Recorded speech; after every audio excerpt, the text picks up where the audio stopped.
Ah!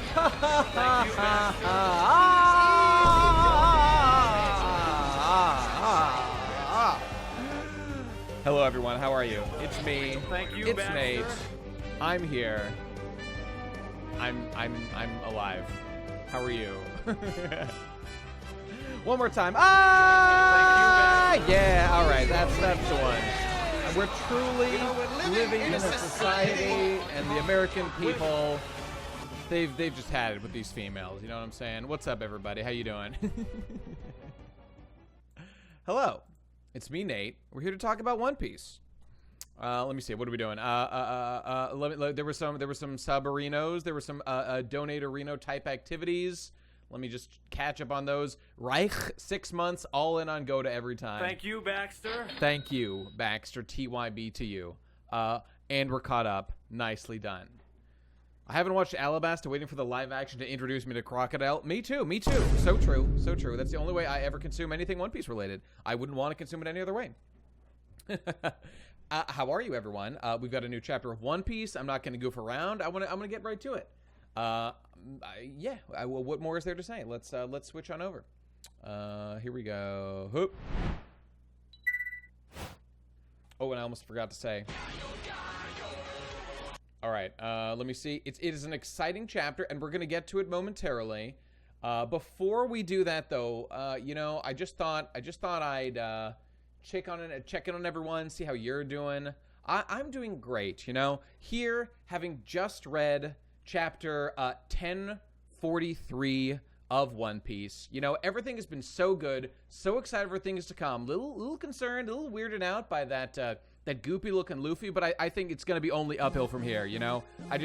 Wait a minute. What's happening? I'm confused. Something is happening. I don't understand.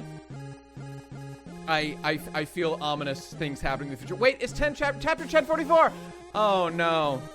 Oh God, how could this be happening? What's happening? I feel society closing in around me.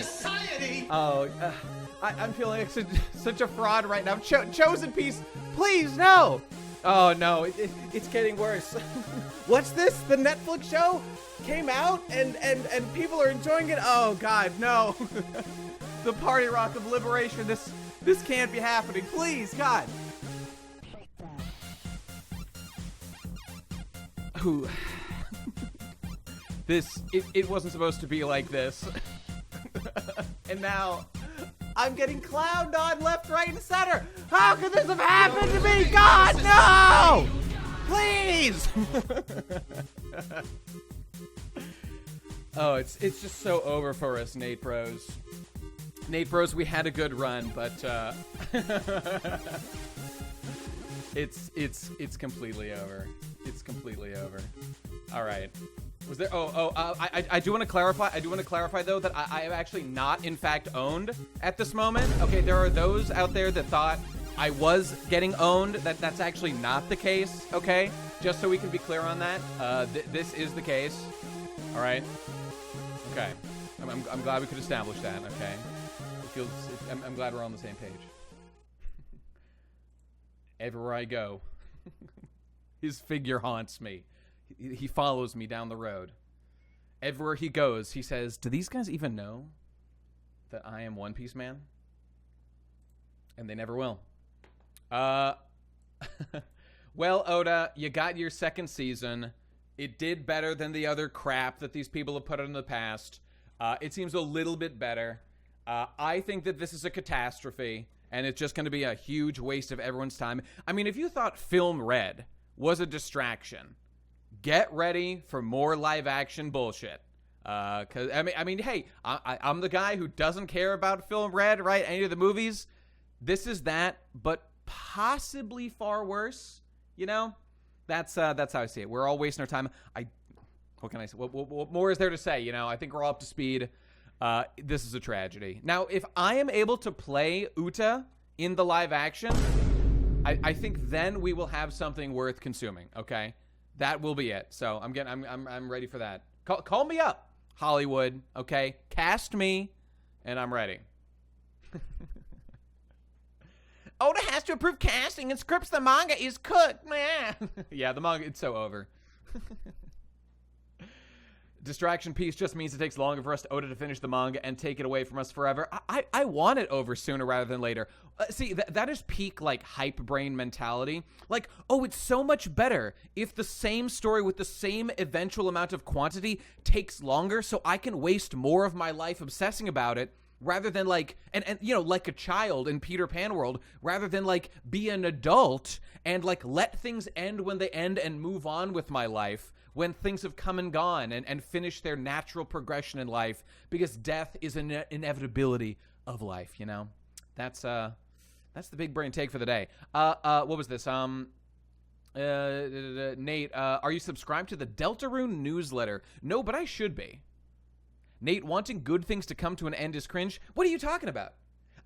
That's such a bullshit straw man, and I'm gonna fucking ban your ass if you cross me one more time. Nate just wants all good things to go away. Is that what I fucking said? You're supposed to have a doctorate, Dr. Feelgood, PhD, okay? You're not showing your level of education right now. I said, why take the same story and stretch it out longer for the same content? That's like exactly what I said. You disingenuous motherfuckers. I'm gonna... Oh, no, I can't talk about violence on on the stream. I'm gonna shit. Wait, no. I'm gonna shit. There we go. All right, nicely done. Oh, this is great. Thank you for linking this this Akainu bit. We will bring that up later in the chapter to show you. You know what? No, let's show it right now. Spoilers: Akainu shows up in this chapter. Art Bros defend this. New Piece Art Bros literally defend this nonsense. The art looks exactly... Are you fucking blind, people? Jesus Christ. Look at any of the old chapters. Holy shit. Like, this is no joke, man. The art is much worse. Yeah. Anyway, and he also looked by far better in his first appearance, you know? Oh, man, I didn't watch the new FF7 trailer. I did see a clip of it. I'm sorry, FF7R. Obviously, Final Fantasy VII is dead, but its corpse is being puppeted around right now. I did see a meme about it. Do I have the meme about that? Let me see if I have that just tucked away right here. Good, right? I think I put that over... Can I access this bullshit right now? I think I can't. Hang on. No, I think I can, actually. Let me see if this works. We're doing it, bros. It's happening. Yeah! Yeah! Woo! You know, we're living in a society. Look at him go, boys! Easy money! This is what Square Enix is saying. Didn't they say, there was some article. Wait, let me see if I can find the article. About, like, Square Enix's value is, like, plummeting or something. Oh, this is it. Look at this shit. Square Enix loses $2 billion in value since Final Fantasy 16. Guys, that wasn't even that long ago. That was like a handful of months ago, like 2 or 3, right? God damn. That's not good. Anyway, rip bozo indeed. Normalize letting things die. Okay, Dr. Feelgood Peak, he says. Yeah. See, this is what it looks like to puppet the corpse of a work whose intellectual, like, value has like, it has been exercised. It has been cashed in, all right? We have the story. This, like, puppeteering that's going on of the fucking corpse of the story is not good. And I'm not going to sit there and explain the whole thing to you right now, but, yeah, we're all wasting our lives, and just let dead things be dead. Why do you have to drag it back out of the coffin, you know? In the remake, if you try to date Yuffie, Cloud gets arrested by the Turks. So true. So true. All right. We are now continuing talking about One Piece. Okay, here we go. Cloud is an applause sign at this point. I mean, you know, I would argue in many ways, but that, like, some people would say, like, that's, like, all marketable characters and IPs. Yeah, and what we need to normalize is, like, shaming that massively. It needs to be shamed that, like, oh, wow, you're dredging up a character that's been dead effectively for, like, 20 years or whatever. That should be socially stigmatized, you know? That's how I feel. Broccoli Rob, $10. Hey, Thank you, Baxter. it is indeed. Easy money. Every time. I can't stick around because I don't want to be spoiled, okay? But I just finished watching Annie's Lobby, and I'm having a blast. Thanks for getting me hooked. Well, I'm glad you enjoy... it's got to be the One Piece lecture, right? I have noticed... in fact, guys, I actually need to start shilling the live action right now. It's actually very important because I have noticed my ad revenue going up because more people are watching the One Piece lecture. Easy money. Okay, so actually what I need to do is shill my One Piece stuff intensely, you know? Because I don't even have to do anything. When something becomes culturally relevant again, my content on it gets me more money. So really, that's what I want. I know we got to stick in a quick Nika rant in here. Oh, there will be time for that later. Maybe I can do a short version today. We'll see. We'll see. Number go up. Dollars go up. One Piece live action good, actually. So true. That's my conclusion as well. Okay, let's check the vote from last week. Okay, here we go. So last week, Nika 101, how Oda planned this in chapter 1. Yeah, that'll be the next lecture. All right, so it was a strong hack to vote, at least in terms of numbers voted. Rest in peace, Aleph Demiurgos. And a grand win for... did I even see that name before? Jackals wins 37,000 buckaroo bits. Nicely done. Do like the odds changers? How does this work? Do you get like a proportion of what's voted, or, you know? Nate, are you going to make a based video about why FF7 remake is bad? In time, absolutely yes. The answer to that question is yes. I have many things that I have thought about doing for it, but I have a couple of projects that I'm getting through first, but it's going to happen. Nicely done, Jackal. Nicely done. Okay, so let's just begin immediately. Shall this chapter be Goda, or shall it be Hakta? Oh, Chernobite, I finally have enough to be the top vote again. Things are looking up. All right, well, Goda bros, hold the line. Let's see where it goes. And away we go. We have begun. All right, let's get right to it. Chapter 1092, Tyrant Kuma's Rampage Through the Holy Land. Sorry, Salman Samek, what are you saying there? I literally have been rereading since Fishman. It's not even old piece art that was good. It was still pretty good, and page composition wasn't cramped. I know, I was actually reading through some Fishman Island as well.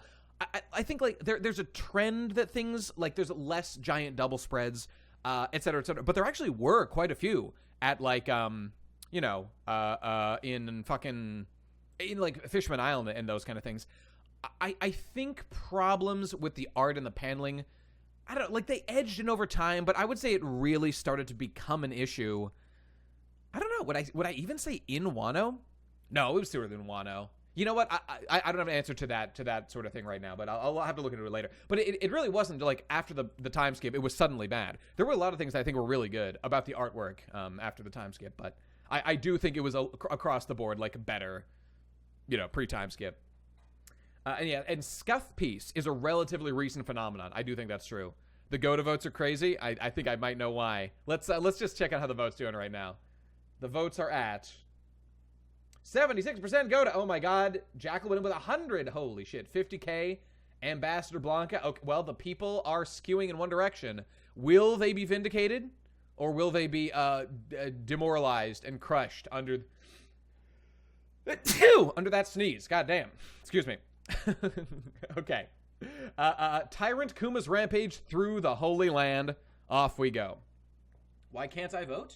Maybe you don't have any buckaroo bits. I don't know. Ugly-headed bozo. Sounds about right to me. I'm the Joker, baby. All right, now we are off to a bad start with a Jinbei cover. Yikes. Cringe character. Okay. Jinbei and some silly smiley fish. Jinbei swimming with the aid of massive remoras that are trying to cozy up to him. Wow, is this a crossover with a Pokemon? All these remorades? Huh? You know what I'm saying? Yeah, okay, moving on.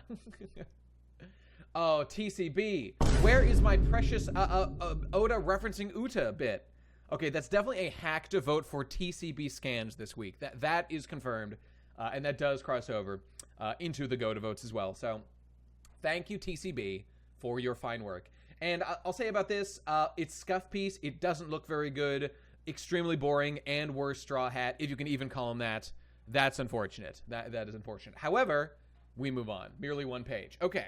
One day ago at Marie Joie. Flashback, bros? It's happening. It's happening.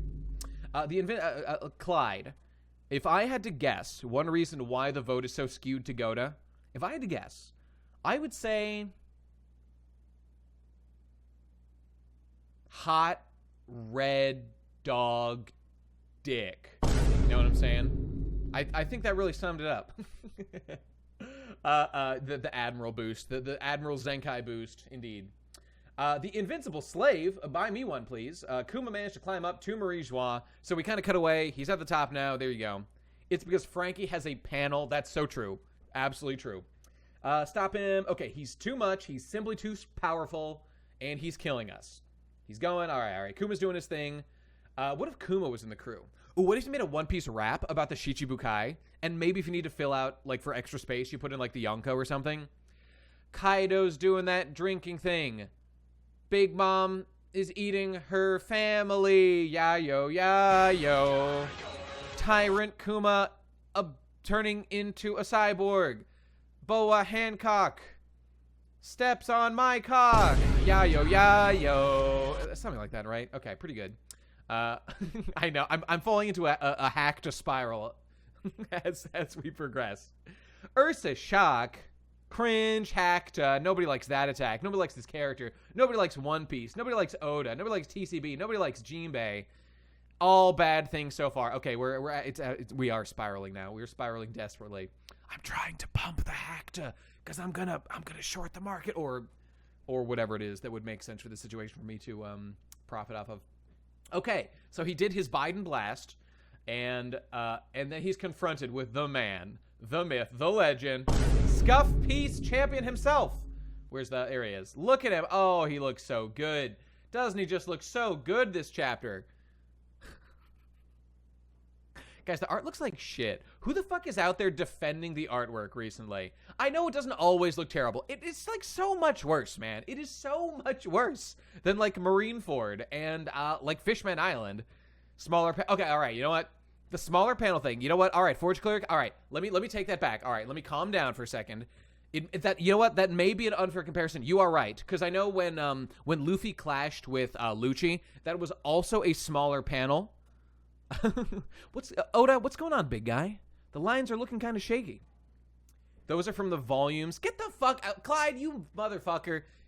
Are you implying they're gonna like redraw all the art from the last like 20 chapters? Get the fuck. Okay, a reasonable point is what's his face said. Forge Cleric there, of it being yeah. The real thing to criticize is there being too many panels on page, so all the artwork. Well, first of all, this isn't even true across the board because there's less whatever. Okay, I lost my train of thought there, but yeah, the point is he's speedrunning and like cramming in panels, but that's not even like. And I know he's doing less double spreads. He's trying to speed along. Blah blah blah. But really, that's also making the manga worse. So like, don't do that. Like you guys are saying, make One Piece take longer. I'm with you. I am so with you. Make more double spreads. Bring back the double spreads and like make chapters take longer to like less events happen each chapter. I am so totally fine with that. Yeah, just like space out the events a little bit further, but make it like look a lot better, please, because this looks like shit. Okay, but we will do an apples to apples comparison. Again, like that Lucci thing. Why don't you like the 2/3 page spreads? Look, a 2/3 page, a 2/3 page spread can be perfectly fine. My favorite double spread, or my favorite like page of all of One Piece, is a 2/3 page spread, being the one where. Can you guess? Do you know which one I'm talking to? It does have some like reaction panels on it, but it works really well. The last full double page spread was the end of Dressrosa. Lofus got it. It's the bell. It's the bell. Nicely done. Well, specifically, not quite the bell. The Nika reveal. Yeah, it's not Luffy hitting the bell. It's the shadow. It's Luffy's shadow at the end of Skypiea. That's the best one. Luffy climbing with Nami in chapter. That's one of my favorite moments, but isn't my favorite. I mean, it does look great.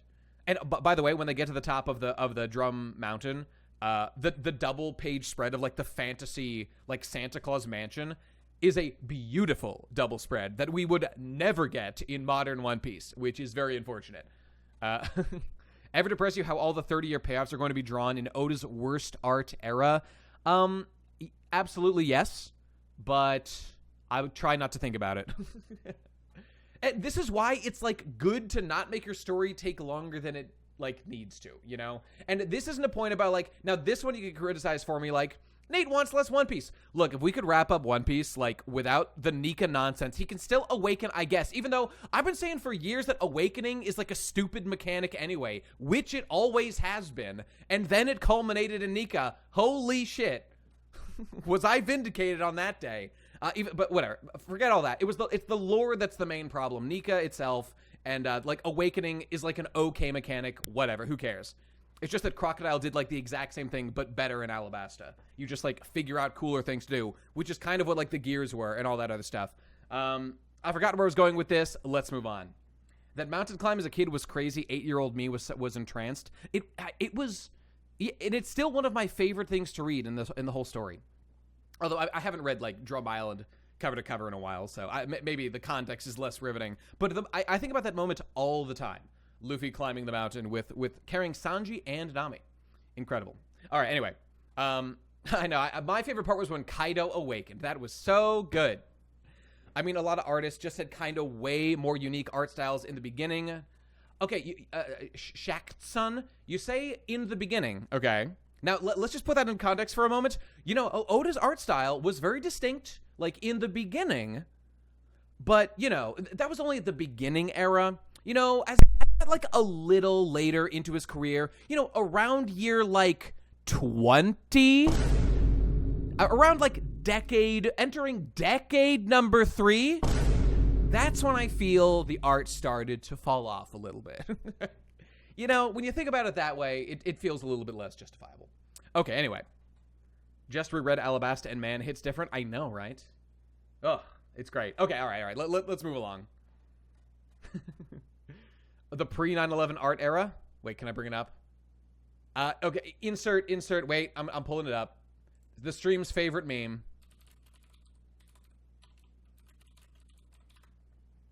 Here we go. Hang on. You know what it is. You know what it is. The best moment of Alabasta. Come on. God damn it. Open you. Now we're talking. All right, and moving on. Okay, so Kuma's here. My man Akainu is finally off his ass. Holy shit. He's doing something. I love that this just has that. Huh? That's like the perfect thing for it to have here. The real Egghead, indeed. Foreshadowing Egghead? Oh my god, Goda does it again! Alright, okay. The damage you've done here is unprecedented, Kuma. Fleet Admiral Sakazuki. Okay, everyone's fighting, blah, blah, blah. They told me he was out of... Okay, alright. So, the guards here are guarding. Kuma is Kuma-ing, and he blasted some boys. And so, just to check the logistics, so he's been storming through the town. Did he get through the whole town? He's hurt. The guards are hitting him, and he's sort of at the castle now. Looks like it's actually kind of hitting it and doing something. I was just trying to see, like, how did he hurt, like, the Tenryubitou exactly, but I don't know. And here comes Akainu, who got up here somehow, I guess. I guess he took the thing up. Oh, all right, here it is. But this is the panel we were talking about. This has never happened before. Oh, sorry, skip this one. Okay, guards hurt. You miserable excuse for a guard. Oh, as he says, stepping on the guy. Okay, all right. Akino, I wanted lobster for dinner last night, and they told me it was out of stock. How could this have happened to me? Is it me, or was this chapter pretty hard to follow at some parts? I mostly followed it. Where are the Holy Knights? That is a good question. Huh. You know, I hadn't thought of that. Kuma gets away at the end of the sequence.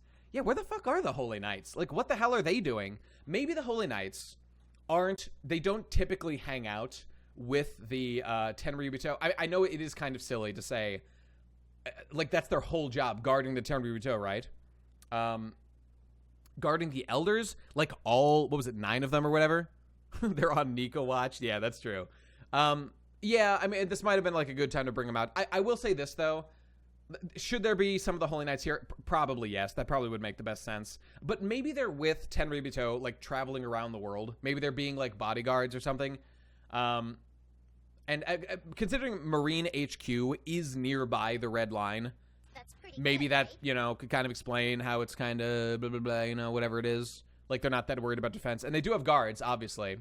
Epic Psy. Thank you, Baxter. TYB. Oh, boy, everyone, let's see Nate Boy rack his brain on this chapter. I'm trying. I'm doing my best here. I'm the Joker. Speaking of racking my brain, I'm really working it.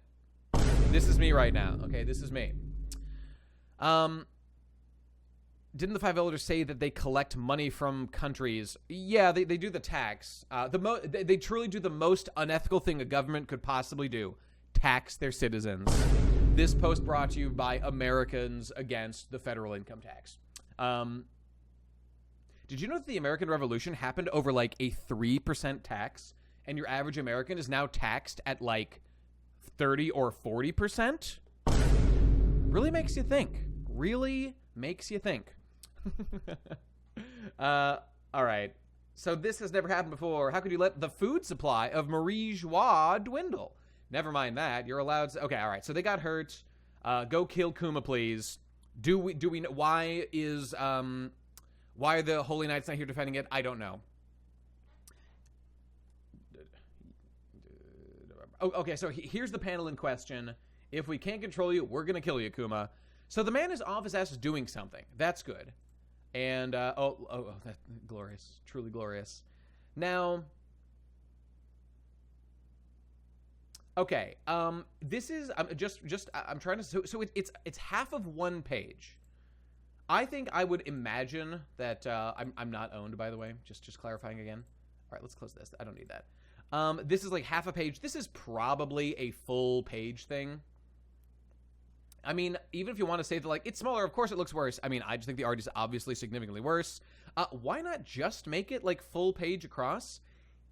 Like, you really don't need this reaction shot, so there's, you know, you could, like, criticize the paneling and stuff. And the beard on Akainu has been terrible since it first appeared after the time skip. I hate it so much. Akainu looks like such trash, and it's subtle. It's just small changes. Look at the god-like fucking jawline and shit. Even in the anime, he looked incredible. Why did they fucking change it? It looks so shitty. It's kind of like, I don't know, like some of the subtle changes to like Zoro's hair being like slightly longer. I just think like it's a small change, but it just like does look slightly worse. I think it looked cooler with like the crew cut thing he had going on at first. But this is worse than that. This is worse. Anyway, let's move on. He needs to kill a pirate every day to maintain his strong chin. So true. So true. Oh, no. Better example. Smoker's hair. Smoker looks like trash in post-time skip, no doubt about it. And he looked so much better before. And it was kind of like the old style of One Piece. It was like a classical, I don't know, it was just like Oda's style of like guys with short hair.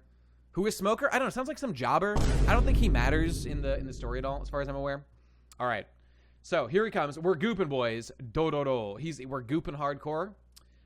We can't allow you to run wild. Your personality was supposed to have been erased years ago. Now, I kind of forget killing one pirate a day keeps the Nika away. So true. Smoker's design post is better than pre by far to me. I mean, if you like that haircut, sure. I don't, and I think it looks stupid. And I will also admit, I now associate it with the insane amount of jobbing and like elimination from plot relevancy that has happened to Smoker in, you know, like Punk Hazard. But also I just thought it looked shitty from the first time I saw the guy, so, you know. Okay, where in the world could a walking corpse like you have to go? Hey, by the way, help me out. I'm trying to remember. Who got the worst time skip change? Some have proposed Frankie, and there is a case for that. Like, Frankie really changed a lot, and it kind of is a little uncomfortable. Brooke, you know, Brooke did get robbed of his, like, gentleman skeleton charm, which was, like, his whole character, for, like, a rock star aesthetic, which I've never really liked very much. Is it cool that Brooke's a rock star? Yes, but that also kind of, like, never mattered to the plot outside of, like, just his appearance at Chabondy Archipelago again after the time skip. I don't know. Robin did get a downgrade. I do not like Robin's change very much. It's okay. Oh, Chopper, I don't know. There's a lot. Okay, let me ask you this, guys. Did anyone get an upgrade? Does anyone look better post time skip? I guess we'll say anyone in the crew or outside of it. Nami, no. I think Nami looks significantly worse. She can look great. She looked great in Whole Cake Island. Luffy with the Luffy looks worse, I think. I don't like his sleeves, and I mean, maybe this is just being attached to it, but I do feel like, I mean, we've talked about this a million times. It was change for the sake of change, which is never like a good thing. Now Luffy's been like sleeve mode for like a million years. Usopp might be the best change, because Usopp, I don't know, like he got like a little bit of a beard, but it like kind of works for Usopp in a way I don't really think it works for anybody else. Sanji looks identical. I guess I like his beard slightly less. He looks the same though, you know. We just got like the hair on the other eye, which is like, I mean, that was a cute gag. It was a funny joke, so. Well, Luffy's only wore in like coats and stuff. I mean, he wore in the movies, he would wear stuff like that, but he wore a cape in Wano. But that's like a separate thing. That's not even the time skip. That's just him like doing like Yonko level stuff. Okay, anyway, Samurai Zoro is okay. I like his old style a little bit more. Okay, anyway. All right, here he goes. Where in the wild? Okay, they're fighting, all right. Mego Hellhound. He did the thing. He did the thing, you guys. This is epic. Oh, yeah, Zoro missing the eye. I almost forgot about that. Tashigi post time skip. I don't know. Like, her hair being up she's, like, identical. It's fine. I don't really care either way. So, bam. So, we got epic Whitebeard reference. That's so epic right now. And I believe it's the other side of the head. Why doesn't he just do this attack 100% of the time and 0 other attacks? It seems like the best one. So, bam. Brain exposed. And frankly, I think this is significantly better than when he did it to Whitebeard. I think that was the trial run. This is the real one. Easiest hack of my life. Akainu taking an L. Says Seb. Okay, 5 months. Thank you, Baxter. Thank you, Baxter. Well, we'll see. We'll see. I mean, is it really an L if you... I mean, he didn't stop him. He did stop his rampage, but really Kuma was just trying to get through, and they were, like, obstructing him. So I suppose it is a bit of an L, but let's get through. 100% cut from the anime since they don't like blowing people's heads half off. True... Yeah, I mean, almost certainly. I mean, they literally did that with Whitebeard. I would say, like, maybe because he's a cyborg, they could do some sort of cyborg thing that would work. But, like, is his brain gone? Yeah, I don't know. I feel like... Well, I mean, we never looked inside Whitebeard's head to, like, see his brain or anything. It was just, like, colored black or something. I don't know. Okay, hold it, Kuma. Yamete kudasai! All right, so he's going for it. So he grabbed his leg with magma, it seems like. Holy shit, this guy's so fucking OP. This attack, man, oh my god, he's so fucking awesome. You know, this is one of those things that's like, it's not just that, like, the art is kind of worse. There's paneling issues and kind of unclear as to exactly what's going on. I do feel there has been an uptick of that kind of stuff. Just saying. I will suck him off, thank you. Let me give it the old... This is what Akainu is going to be saying when I meet him in real life. This is the noise he'll be making when I do what must be done to this man. Yep. That's what he's going to be saying. That's what I'm going to elicit from him. The best, most based man in the entire world. Who suffers not a pirate to live. Now we're talking. Pearl Bros, what do we got? Uh-oh. I better not. Hang on. Thank God for... Oh, wait. This was the adult imagery. Pearl Bros. It's so over. Fucking One Piece live action, goddammit. Don't post that shit in my chat, goddamn you. All right, where were we? Okay, all right. So he got the leg, and he may have, like, vaporized it or just burned it or something. I don't know. Suffer not a pirate to live. Sakazuki 115. So true. So why did Akainu's heart skip a beat when he thought Bonnie got away? Let me see what you're talking about. I don't know what you mean. Okay. Wait, when he thought Bonnie got away. I still don't know why. Can you clarify what you mean by that, Tikos? I think I might be forgetting some of the lore there, because as we all recall, this is the scene where Bonnie was chained up by Blackbeard, and Akainu came to get her and like brought her back to the Gorosei or whatever. And didn't the Gorosei extract info from her? I don't think it was ever clarified. And like this is one of the main things that got people thinking like the world government wants you, or whatever the line was Akainu said at the time, of like Vivi, or not Vivi. I see Vivi for some reason. Base department. Our queen has arrived. Bonnie would be like the eternal youth thing. They use her so they can live forever. Blah blah. Like, you know, fucking adrenochrome drinking lizard man people type thing. But it was always a totally possible thing, and now just makes the most sense. That she just was like a useful political tool, probably to keep Kuma in line. And that is what they did. And that appears to be the case now. Oh, shit. Tikos linked the thing. All right, let's see what we got here. When I heard that you had fled the government, a chill went down my spine. But that is all over now. Interesting. Okay, well, I will make a... right, Seb. I'm glad you reminded me of that. We'll get back to that in a moment. But, what was I saying? Chill went down my... Right. That she was still a tool with which to control Kuma. But I will admit, and me and Seb talked about this, that makes less sense than it would in another case. Like, she's probably like, I'll forgive you people because, like, the world government in general turned her dad into a mindless robot. And this all checks out for that, like, being the plot line all along. And there were, you know, that it doesn't look like that's like a retcon or anything, or that, like, Oda changed his plan. That's possible. We don't know that. It seems like it was always along this lines for what we know. I would be happy to, you know, entertain evidence to the contrary. But, yeah, like, she was a useful political tool to either control Kuma or something, Vegapunk, or whatever. Something involving, like, the Kuma lore, you know, whatever it is. Which I agree is, like, a little bit shaky, because, like, isn't Kuma, like, already their slave at this point? I don't know, but he is, like, acting up now, so maybe there's something to that. I don't know. It's like an insurance policy if, like, the surgery didn't fully take or something, you know? Which I think does make sense. It's an experimental procedure, right? I don't know. Okay, but... So Seb was saying, Nate, with this, our bet is almost settled this week. I'll take an L if the Gorosei guy doesn't drink the adrenochrome this arc. Right, because me and Seb had a bet that... and the stipulation was essentially... I think I read it before, but it was like, I bet that the whole Bonnie... being used to de-age the Tenryubito or the Gorosei or whoever, that, like, that was the purpose of her, and, like, this whole plan, that's why she's important or anything, that was not the case, and Seb bet that it was, in keeping with that old theory, and it looks like I'm likely to be vindicated, and we will see. And Seb, being a man and owning up to things, which is what men do when something happens that they don't like,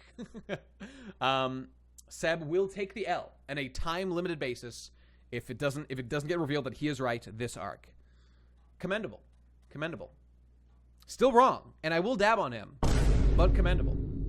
Okay, so it doesn't matter how much you cry, Kuma's consciousness will never return.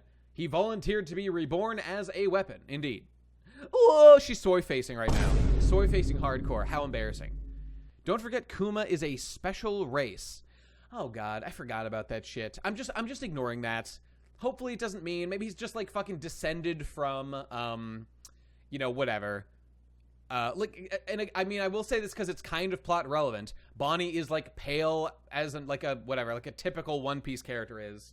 There's not like a lot of like skin tone variety. Even Usopp, like, excuse me, in the manga is like the same skin tone as everybody else. But I think Kuma is a little bit darker. You know what? That might not be true in the manga, actually. Let me just see. I was going to say, does that mean that he is related to, like, the, like, there's one race that's, like, a darker skin in One Piece, and it's the Moon Boys, you know? Let me see. Kuma, One Piece, manga. I don't even know if, like, Oda colored him. In the anime, I think he's got kind of darker skin. And which is, like, this is, like, actually kind of plot relevant, because, is he a moon boy or not, you know? That's what I'm trying to deduce. Let's get out the calipers, the skull calipers, and measure and see what's up. I know. I'm just hating on him because he's light-skinned. I'm so sorry, everyone.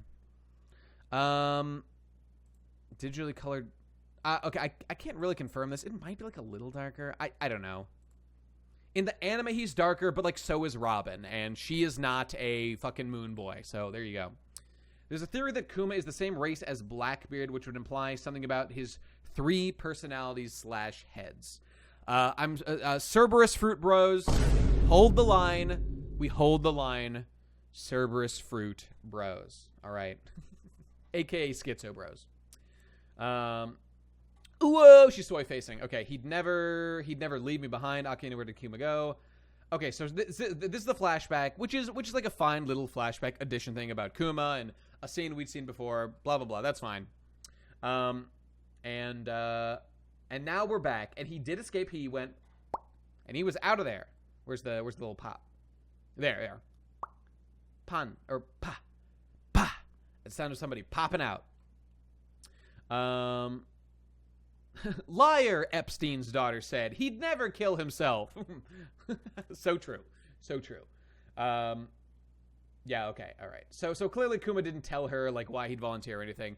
This is going to be like the point of this whole arc. We're going to wrap up all the Kuma lore in Egghead. Very exciting.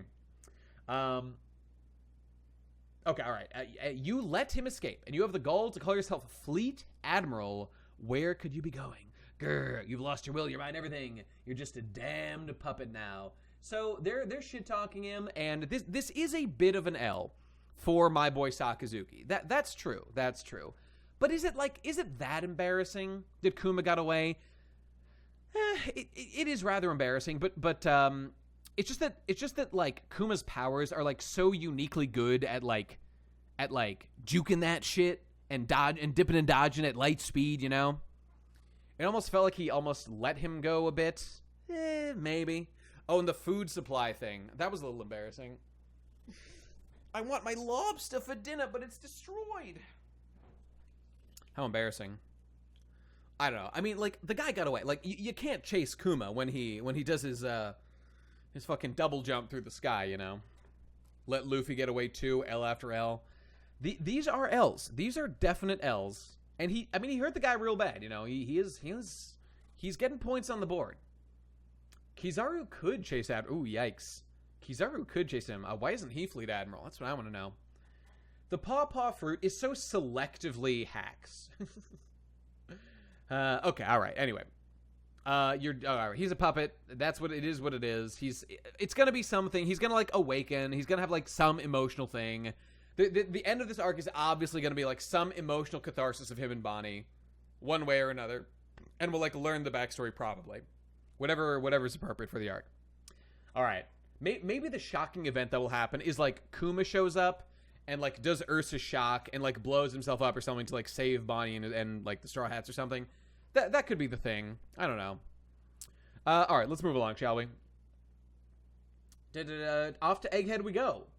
Growl. We're destroying weaponized sea beasts. Okay, we're shooting lasers. We're killing animals. We love to see it. By the way, this is Seigi. It means justice. I'm a genius. Blackbeard destroying Baltigo. That's more forgotten than Chopper's personality. Oh, yeah. That mattered so much to the plot. We'll learn his backstory in 5 rushed panels. Well, when you do the drip feed of backstory, the thing is, we already know kind of everything important about Kuma's backstory, except for just, like, the specific circumstances by which they forced him to, like, work for them now, or to, like, agree to become an ancient weapon. But the thing is, if you have, like, any reading comprehension whatsoever, you can, like, really accurately predict. I mean, you're not going to know the specifics, all right? But, like, emotionally, it's going to be like, we'll kill Bonnie if you don't, like, be a weapon. We'll, like, enslave Sorbet Kingdom. We'll blah. It's going to be, like, one of these Shichibukai deals they do or something. And, like, maybe we don't know exactly who it's going to be, but it's going to be some kind of thing that we still lack motivation. I mean, I don't quite agree with that. It's we can infer that motivation is going to be something like, because he's coded as a good guy, revolutionary army to help them in some way, to protect his family, to protect his kingdom. The idea of him being a tyrant is a mystery. That's true. That's true. I'll give you that. Why he became a tyrant is the mystery. Okay, that is a fair way. I'd forgotten about that offhand. That's a good point. Could it be government propaganda? And I kind of forget all the individual ins and outs of the, like, who said that he's a tyrant, and then Bonnie was like, he was never like that. But, like, why is that his reputation? Did the government just spread that falsely? Why would they do that if they entered into a deal with him? I don't know. Kuma was the Celestial Dragon's slave as a kid. Right. It's likely related to that he wanted to prevent, maybe saving Bonnie from slavery. But he was, like, also the king of Sorbet Kingdom, so when did that happen? Especially considering he was born a slave. So, like, we can see why he would want to be, like, a Revolutionary Army guy and, like, not like being enslaved and the organization that enslaved him. He was forced to be a tyrant or lose Bonnie, or something that he was forced to be a robot. It's going to be something like that. A king being a revolutionary? What about a god being a revolutionary? Nika Bros? So true.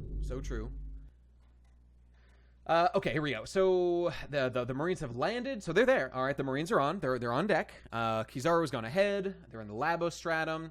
And here we go, bros. Now, why Luffy is wasting his time in Gear 4th Snake Man, I don't know. But here we go. I guess I still don't. I guess, you know, Oda has tried to clarify the point that, like, Gear 5th, Nika Man, takes a lot out of you. So you wouldn't want to, like, rush to it, I guess. So, you know what? That's fine. The only thing is, like, doesn't Gear 4th also kind of take it out of you also? You know? Like, but do we know how many what's the Doriki cost between, you know what I'm saying? Like, how do we know? I don't know. Whatever. It's the natural shonen thing. You progress up the things. I don't know. I would have let Luffy, like, fight him in, like, base form for a little while and then maybe inch up a little bit. But it's fine. It's not a problem or anything. Yeah, exactly, Mr. Lemon. Gear 4th is also that way. But I suppose we must infer that Gear 5th does that, but more so. That hasn't been clarified exactly, but I think we just must assume that's the case. Obviously, it's been shown to be, like, taxing, and you go, like, old man mode after. So, okay, that's been established. I'm aware of that. People having a certain quantity of haki is retarded. That's true. The whole, like, I don't think they exactly run out of haki, per se. It's more that, like, generating haki, like, takes up will, which we can infer as, like, energy, and you do only have so much energy in your body. You're gonna get tired, blah, blah, blah. And, like, the fact that after using Gear 4th, after using Gear 4th for a while, like, then Luffy can't use haki for a while. Now that never made any sense at all and is total nonsense. But it's also fine. Who cares? That's one of those things that's like, all right, fine. Luffy going chibi mode after using Gear 3rd for a while, that one I think kind of does make sense. I don't know. He's stretched his rubber too far and it's, like, contracting in and, like, recovering somehow. Because he's not exactly normal rubber. He's, like, a living dude that's made of rubber. And I think, like, chibi Luffy that can't stretch for a while, that one makes a little more sense to me than, like, can't use haki. I guess maybe it's just simple as ran out of willpower. God, haki fucking sucks. It's so stupid, but whatever. I'm the Joker, baby. That's what Luffy says when he goes Nika Man. Okay. Chibi Luffy is Nika AoE. So true. So true. I'm not saying Gear 3rd makes sense. I'm saying it's sort of, like, thematically works for me. The haki stuff is cringe, okay? It's simple as that. Haki is cringe. And anything, the more you stack on top of, like, haki lore, the more embarrassing the whole thing gets. So he is not using Advanced Conquerors because... Oh, God. And, Clyde, you and everybody else, are we following the logic of, like, the Black Lightning does mean Advanced Conquerors, or it's armament?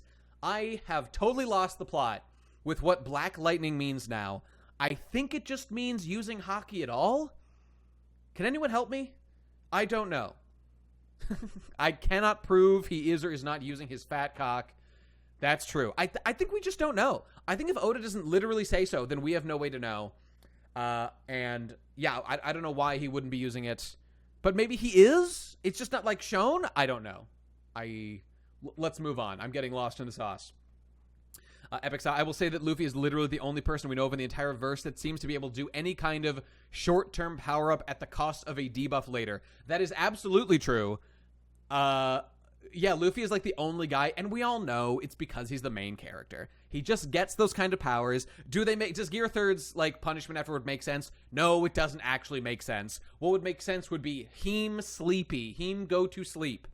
Which is sort of what you see after, like, he uses Gear 2, and he just kind of, he needs to eat meat after the first Gear 2 fight with Bluno, implying he just, like, took a lot of energy from him. That one sort of made sense, you know? So that was fine, but whatever. The other things are kind of dumb, but it's a shonen.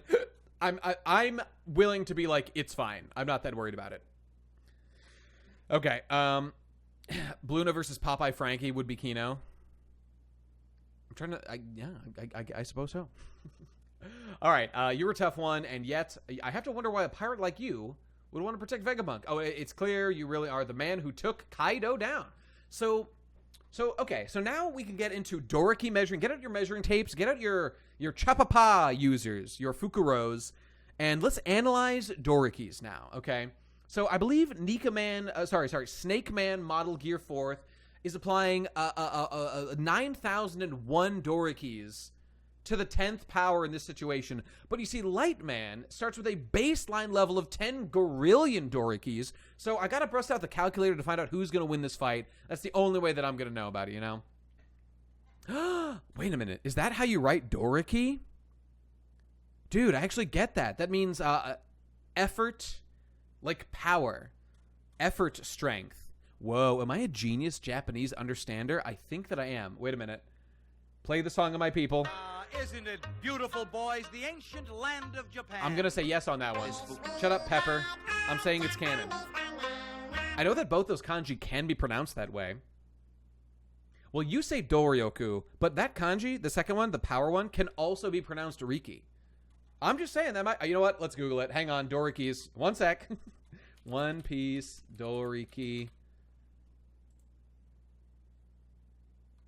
Okay, it's not quite that. It's a little bit different. It's I don't know this first kanji, but it actually is that second kanji. It's the first one that it wasn't, which means, all right, G-Show Bros, here we go. We're off to the races, G-Show Bros. We're translating, we're learning. This is your Japanese lesson for the day, everybody. Oh, it's that one. Oh, I didn't realize it was that one. Let's see if they know what Dorikis are on G-Show. So it's, so this one means like way or method, and this one means power or whatever. So like method power. Oh, and incidentally, I was looking this up the other day. I think that it was sort of articulated. This might have been a bad translation. I was rereading this chapter the other day, where it seemed like it was implied that Dorikis might actually be measuring your level of what was it called? Oh god, Roku. Oh god, I'm forgetting the name of it. Rokushiki. Now that might have just been a bad translation. I would want to go translate myself. But if that's like, oh, it's like the way of the Rokushiki weight power, maybe I don't know. That might be bullshit. But here's what I'll tell you: I will not take the English translation at face value because they be making mistakes all the time. And this is why I'm learning Japanese so I can check for myself. All right, let me see. I don't think that's method necessarily, but maybe I'll bring this up in the Discord. Well, it can be method. Like, I think kendo, for example, is sword. Let me show you right here. Kendo is the way of the sword, and I thought that it used that technique. Oh, no, I thought that was it. God damn it. Hang on. Sword. Let me just get this shit. All right. I think if you do this and this, I think it'll say that it's kendo. Okay, I know we're getting distracted here, but this is our Japanese lesson for the day. It's a short diversion. Okay, I'm wrong. I think this could be used for, like, isn't that like martial arts or something? It can be used for that. Judo, right? Let's see. No. Okay, I'm foolish. I don't know what I'm talking about. Kendo was on screen. Oh, whoops. But I wasn't sure that was the right kendo. See, it means gladiator. Oh, here we go. Oh, shit. No, there it is. Okay, I'm a genius. All right, I was right all along. This is me. Yes, good. So, boom. Sword methods. It just means the way of the sword. This is the kanji. It means literally road. Think about this, all right? Think about this, fellow Japanese geniuses. How this totally makes sense if you think about it, but it could have gone a different way. This is the kanji for road, michi or do, and it literally means road. It is used to mean road a lot of the time. Michi o magaru, cross the street, cross the road. Or michi ga? I think it's michi o magaru. And this just literally means sword. So when you put sword next to road, it's like the road of the sword, the way of the sword. You know what I'm saying? So isn't that interesting? It's literally like the way that they describe kendo, or the way of the sword. It's like the literal road that leads to, like, or that is related to the sword. Which we also say things that way in English, but it totally could have gone a different way, you know? Actually, Lucci had 4,000 Dorikis at Luffy. So Luffy at Water 7 with max gear second had at least 4,001 Doriki. So true. No, that's, I meant to say, that's fine. We'll let it play. We have to finish it now, obviously. Nope, not that one. There we go. There it is. Wado I... Ooh, oh god. I'm trying to read yours, Peppers. Wado, it's the way of, like, Japan. Wado Emoji. Oh god. I'll have to read that later. Actually, Lucci had 4,000 Dorikis. So Luffy at Water 7 with max gear 2 had at least 4,001 Doriki. Then at Chamori, he would have around 5,000. Now Luffy is 100 times confirmed later on this chapter, or was that last chapter? Whenever it was. It was last chapter. 100 times stronger. So he is. So Luffy is 50,000 at base. With Nika manpower, he is at least 666,666,666, aka Luffy Forma El Diablo. Easy money! So true. So true. Wado Ichimonji. God damn it, that's what it is. Yes, I remember learning that too. Whoops. Okay, and there was one thing. So we were going to conclude about Dorikis. Did we learn anything? So it means like the road power. Are you seeing this? It's the same kanji for road and then power. So like, let's say it was Kendo Riki or something. That would be like the power of your Kendo. So it could mean like the path of your road or your technique or something like that, you know? But it's unclear. In Japanese, you have to kind of figure it out yourself, and it can kind of be subjective what it means. How interesting. How interesting. Okay. All right. So Luffy took down Kaido because he is so damn strong. Technique power, right? That's a good way to put it. Power of your technique, which would make sense for it being related to specifically to to Rokushiki. But I'll have to go check that out myself and find out. Even if it turns out to specifically be something that specifically only measures your Rokushiki power, I don't care. I'm using it for everything because that's funny. You're a tough one. I won't have to wonder why a pirate like you would want to protect Vegapunk. So true. Right back at you. Why do you want to kill Applegrams? Indeed. So he's light palming, he's blasting. So okay, let's not skip past this. Luffy is fighting Kizaru right now. He's fighting an admiral. You know? What's going on with that? That's pretty crazy. And he is sweating, boys. It's not looking good for my man Luffy. He is mauling, he is balding. His hairline is rising every second that he fights this man. Kizaru has not broken a sweat. He is doing just fine. So, yeah, I mean, I don't know, man. It's not looking good for our boy. Kizaru's looking like a champ out here, so we will see. I am saying it was planned out from day one by Goda.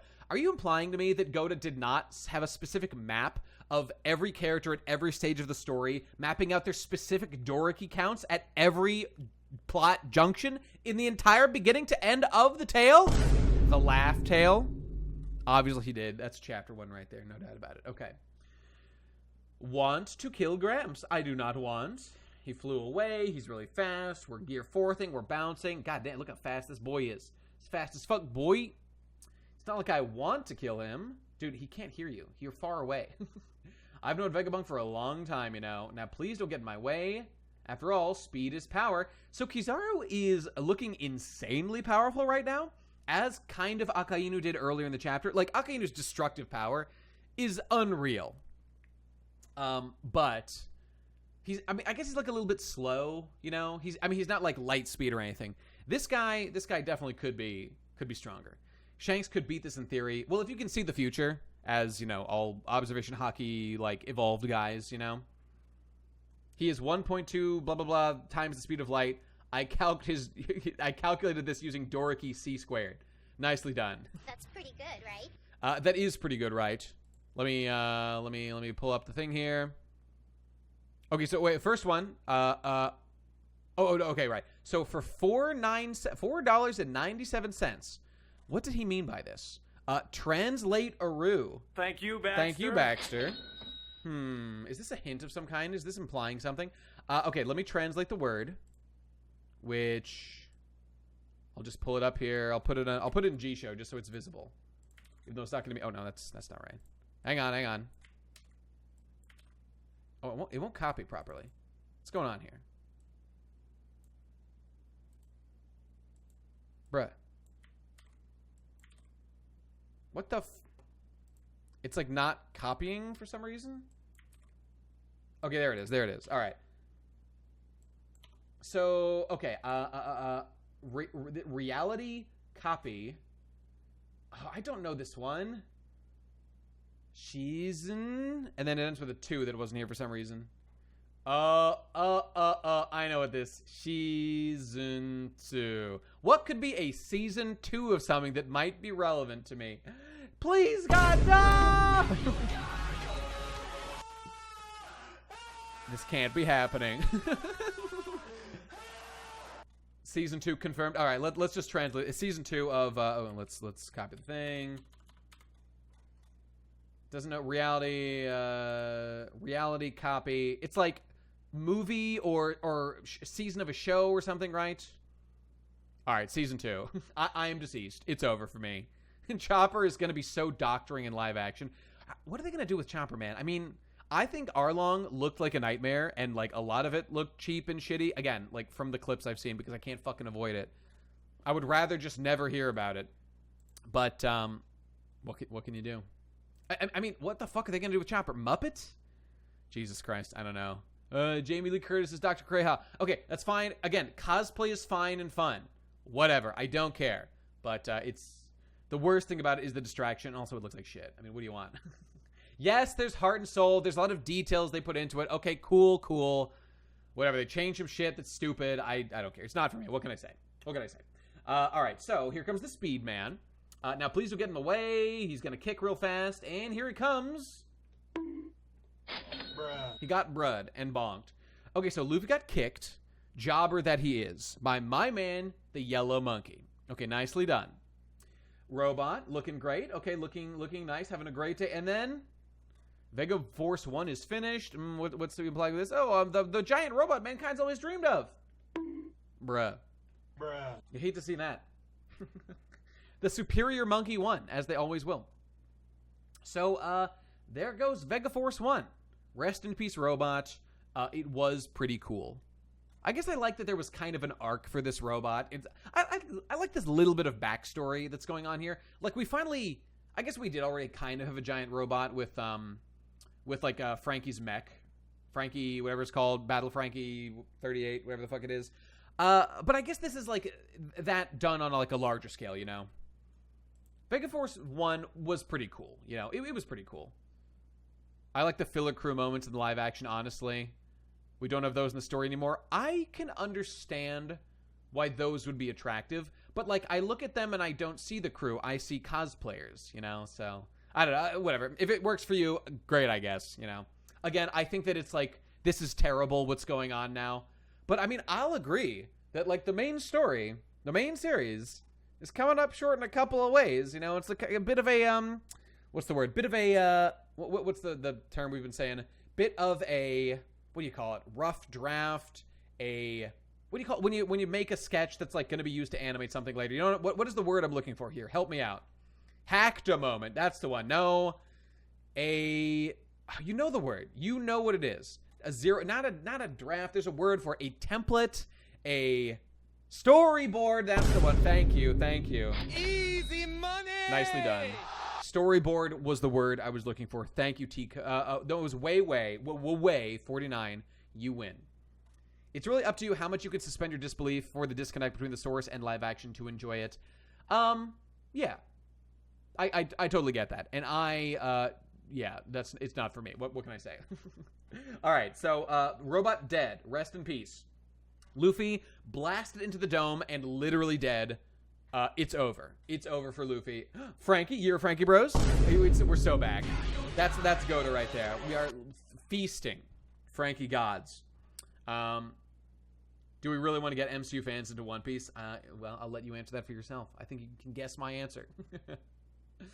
My normie in-laws enjoy the live action. Look, that's fine. But, like, why is that good for me? I think that's bad for me, and I don't care. Like, great for them. They got, like, this live action thing they enjoy. Okay, that's cool. That's not for me. This is literally chapter 1043, part 2. Uh-oh. Nate hates white people. Well, I am a member of the honorary Aryan Japanese race. So true. So true. We're just built different. Okay. Now, and will I admit that the One Piece live action is obviously what Oda intended from chapter 1. It's the true realization of his vision. Now, yes, good. Obviously true, okay? Obviously, yes. I kneel to Nika. I kneel to live action. This is real, and this is me right now. Okay, I can only cope and rope. It is what it is. One Piece live action, it's like a good Bollywood show. I get that. I wouldn't use the word good to describe it, but what can I say? All right. So back we go to Lilith with her cute helmet on, which I love.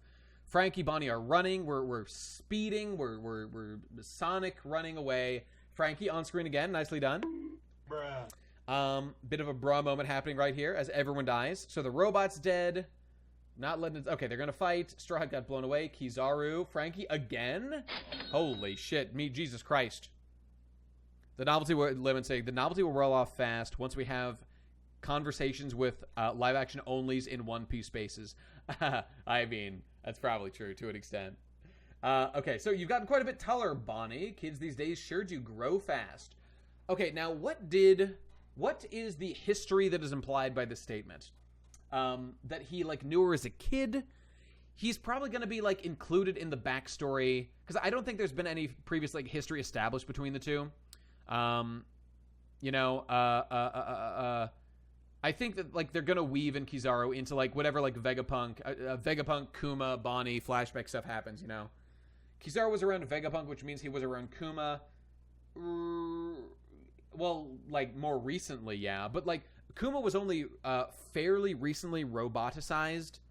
I mean, it's true, we don't know how roboticized he was when we, like, literally first see him in, like, chapter 200 or whatever. But we know that he wasn't full robot then, obviously. That might have been going on for, like, a long time or whatever. I don't know. I'm just wondering, you know, based on the facts that we do know. I'm sure he just met her as a kid. Whatever. It's going to be fine. You have it out for him. Don't get in the way. I got to kill Vegapunk. Blah, blah, blah. Oh, he's saying that to Bonnie. Okay. Let's just say I realize the person I should be targeting is someone else. Timely thrust.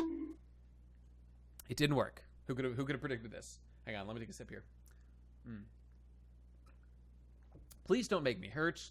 More old friends than I have to.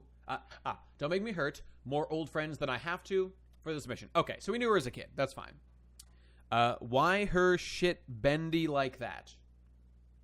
You know, I was kind of wondering what's going on with this, like, piece of wire or something? What is this? She's holding a wire to do what with? To hit him? What is this thing? And what was she trying to do? Fiber optics. Okay. Was she trying to capture him in fiber optics? Wait a minute, I've got it. She was going to use her time powers to turn him back into light, which we had been in previously, and then cram him as light into the fiber optic cable. Makes sense, right? I don't understand at all what's going on here. Are you guys understanding better? Excuse me. Atlas-chan introduced those. The lightning catching gloves. Hey, you know what? You know what would be so important, okay? We better introduce into this arc where we're going to fight like the light man. It's going to happen at last. We better introduce a arc-specific new like object that can be used to fight against this guy specifically, because that's really important, because as we all know, against Logia users, there is no form of like overall power system that's put in place to like do that, you know? Like Logias, as we all know, are totally untouchable without specific things in place in order to hit them. It would be totally insane to not include an element in the story right now to use for that purpose, because as we've established, nothing else exists that lets you hit Logia users. It's been that way since chapter 1, and it's gonna be that way for all time. Luigi's hate hockey, the sport with the sticks and the pucks. So true. Why the fuck did we even add hockey to this goddamn story? Let's move on before I get mad. Okay. Full Body comes back and beats him with a mirror ball. Now that would be fun. I'm so pro like creativity and like doing clever like arc things, and hockey just fucking ruins the whole thing, man. What the fuck? There should be a Chekhov no me, making it so all aspects of the story have been there since chapter 1. It's gonna be revealed in the end that Oda ate the Chekhov no me, or the retcon no me, no doubt about that. Bubblegum could beat Kaido. Maybe it could. Maybe it could. But I feel like, I mean, with a guy like Kaido, his raw physical strength might be enough to just overpower the Bubblegum. Bubblegum versus Bubble Butt. Well said. This is the ass arc, after all. Very true. Speaking of which, The American people are tired of women. you said it, buddy. All right. Okay. They're fighting. Didn't work. He gives her the old light speed kick. She looks cute. You look great, Bonnie. Watch out, he's behind you. Doesn't look like any other female in the series. No, sir. You know, I'll give Bonnie, she does look different enough. I don't know. Like, is she a Nami clone? Basically, yes. But, like, her eyes are, at least they're drawn a little more aggressive most of the time. And I feel that it's, like, a little bit sharper. Am I crazy here? She looks a little bit different, doesn't she? Like, I know she's got, like, the lipstick thing and the whatever, the piercing going on. But I feel she's, like, a little different. I don't know. Frankie Bros? Okay, erecting another fat W for the Frankie Bros. Okay. All right, so Bonnie, Kizaru, take this. You bastard, take this. Radical bonk. Oh, he's gone. Okay, didn't happen. I know, I'll shoot the laser man with my laser. Dead silence. I'm the Joker, baby. It's inevitable in a long-running shonen formula in 8. Creative use of novelty powers is a horizontal progression. Eventually, the scope gets lost, and there's no sense of escalation. You have to abstract the power scaling to something like willpower and uniform visual cues. Mortal Sandwich, you make an excellent point, and I agree. From the beginning, One Piece always had an issue of, like, how will things escalate? The thing is, though, I just think that Oda did a fairly excellent job with it right up to Marineford. Like, I know Haki began around there, but just, like, ignore that. Just ignore that Haki already had begun.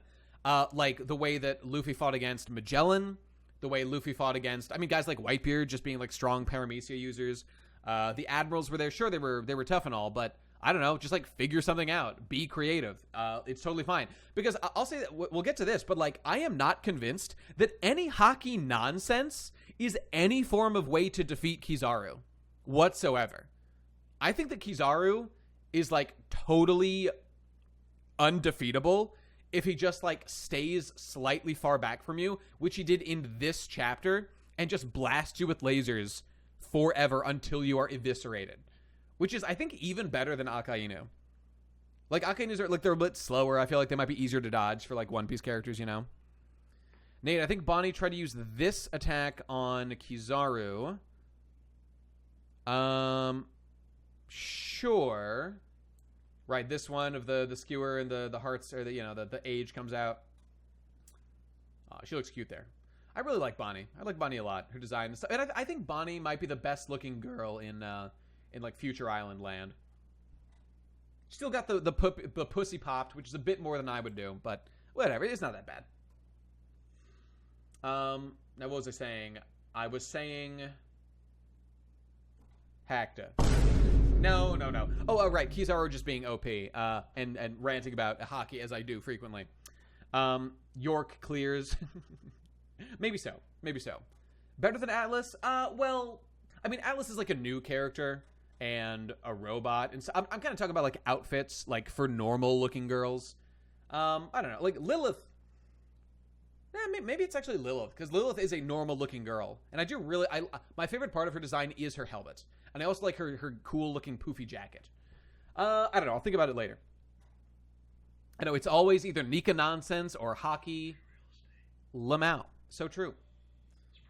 It's almost like we've been cursed with those forever. Oh no, I just wanted to finish responding to that point from Mortal Sandwich. It is true that like it was maybe even inevitable that like One Piece has to do something about like the power escalation question. And even in Eni's lobby, you already felt that like Oda was feeling the pressure to deal with, you know, the power escalation question. And so he came up with some fairly bullshit powers for Sanji, Luffy, Chopper. The others were not, I mean, like Asura like doesn't make sense, but it was just like another big attack Zoro did. It doesn't have to make sense. He just like did good / this time. Fine, whatever. Like I always believed that Zoro could beat Kaku there, you know. The Lucci one was the bigger hurdle.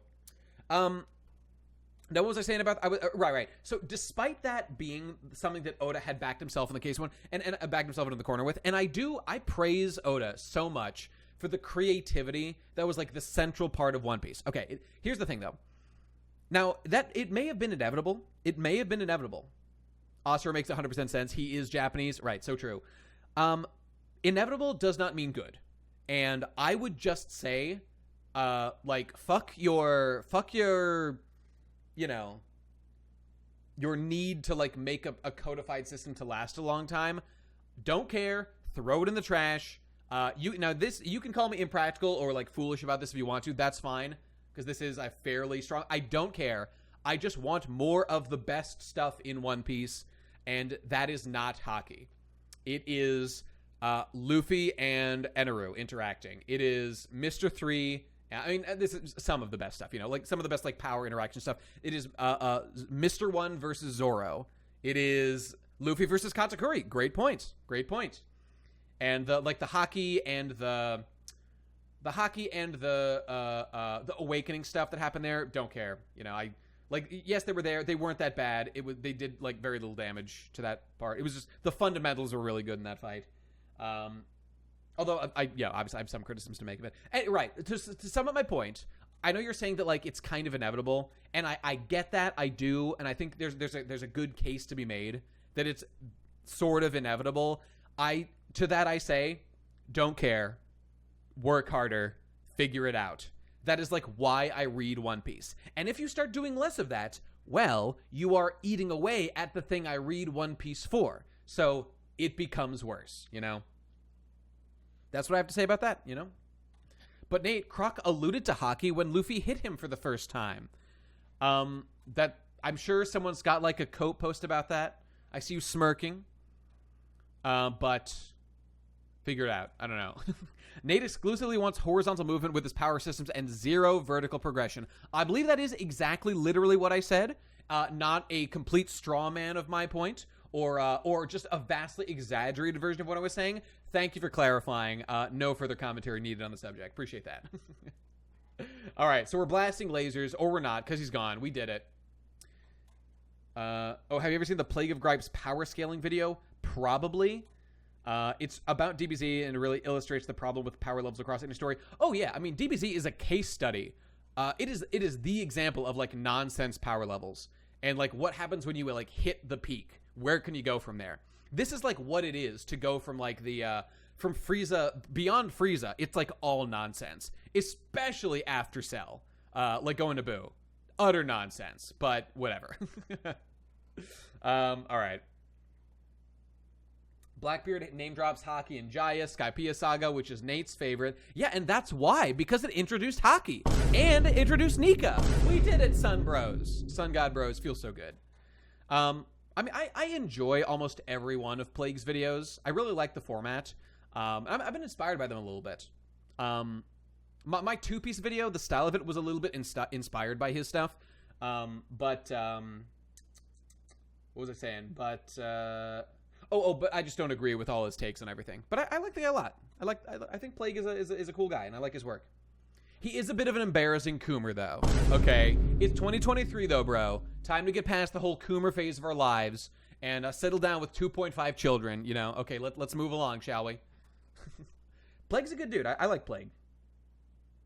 I think I'd have fun talking to him sometime. He's making a Hunter x Hunter video. Oh, that's gonna be good for sure. For sure. He's got pretty good takes on things most of the time. Okay, Labo Stratum Control Room, off we go. Frankie has more lines. This year of Frankie is going so strong right now. This is incredible. All right, there was a bang. They cracked the code. Okay, they did it. Based Atlas. And these other jobbers are here too. That's fine. Silly old York. They did it. Damn geniuses. Xol Tensai. Something like that, right? Frankie Coon, we can disable the barrier. Okay, can you carry the ship to the back of the island? Nope. Okay, it didn't work out. Here comes Yellow Man to kill everyone. I hope he shits on Grid Island just because it would make you sad. Grandpa Grumple, my God. You're getting banned for that one, my man. How can I punish you for that? All right, I'm going to do this because it's actually funny. I'm timing you out for 10 minutes for being mean. Oh, I didn't realize that didn't delete the post. Whoops. All right. Well, anyway, that's what you get. Your God is angered, and you shall be punished for it. I can't even remember what he said now. Get that ass banned, bitch. All right. Kya haha. Oh, all right. So here he comes. Here comes the yellow man. York was tied up. Like she's pinned down or something. Something's holding her down. All right. Frankie Coon, we can disable the barrier. Has Vega Force 1. All right. Sorry, I'm rereading. Okay. So I'm afraid your dream robot is far out of reach after what I did to it. It's all over. You know, I actually do want to discourage being mean. I do want to discourage it. And a cheeky timeout or two between friends, you know, what's so bad about that? I love when a bunch of Anitubers were saying, crying and seething over his Naruto video. I mean, the average IQ level of, like, the shonen consuming community, let's just say it's not in the Mensa category, okay? Since Chapter 1, that has been the case. And there's a lot of just, like, uncritical consumption of things that obviously I'm not the biggest fan of. And I know I can go on the other side and be, like, harshly critical and sometimes be a curmudgeon. But I will die. I will die on the fucking the position of, like, the Nika retcons are unacceptable. The fucking hockey, I would say more bad than good, even though some of it is neutral and okay. And Awakening was never necessary and is stupid. Okay, some of the things they're done with it are, like, fine. It's fine. But it was always on the nose and unnecessary. And whatever. Do stuff the way we used to do it. It was more fun and exciting. Blah, blah, blah. Nate, I don't think I've ever heard you uncritically consume anything. I mean, I have a pretty high filter for things that I want to consume, but, like, I don't know. Well, I always feel like I'm being an uncritical consumer when I watched like Dragon Maid when like a year or two when I watched that. That and all the I'm watching Nichijou again just for fun. And the thing is, I actually am quite critical of it because I wouldn't watch one that just, like, looked shitty. But these look great, and I love them. Made in Abyss, are you kidding me? I mean, Made in Abyss is, like, great because it's so, like, logically constructed and, like, well put together. And, I mean, it may end unsatisfying. It's taking fucking forever to progress. But Made in Abyss is actually, like, it's kind of where One Piece is right now. Like, getting toward the final end of the story. Will it take, like, 5 more years to finish? I wouldn't be surprised, but it's getting there. It's getting there. I started blocking accounts that say Luffy could mid-diff solo this other character. I mean, if you're not into it, that's totally fine. I mean, I like, turn off the notifications, or I'll just be like, I'll say not interested in my recommendation when I get, like, some of these videos. Oh, man. Guys who are in the Discord, what was the one? Didn't we post one the other day? I don't think it was, like, Morge or somebody, but somebody posted some, like, just these, like, god-awful lore theory videos that like, they don't even, the thumbnails don't even represent the theory that they go on to spout in the video, the thumbnail is like a far more exaggerated version of the theory. So it's not even like they have a theory and they're like playing with it for fun. They're like actually lying to you before you even click on the video, because that isn't what they say. And then they repeat some like much stupider version of it within the thing. No, it's not Arlong Blue Hockey. I don't know. Maybe somebody will dig it up. It's not Morge. It's somebody else. Morges are at least like generally acceptable. You know, there are people way worse than him. No doubt about it. Jesus, Made in Abyss only has 6 chapters past the anime. Is that true? Oh my god, that's insane. Arim FTW BGE? That's me. How are you? All right, let's move on, shall we?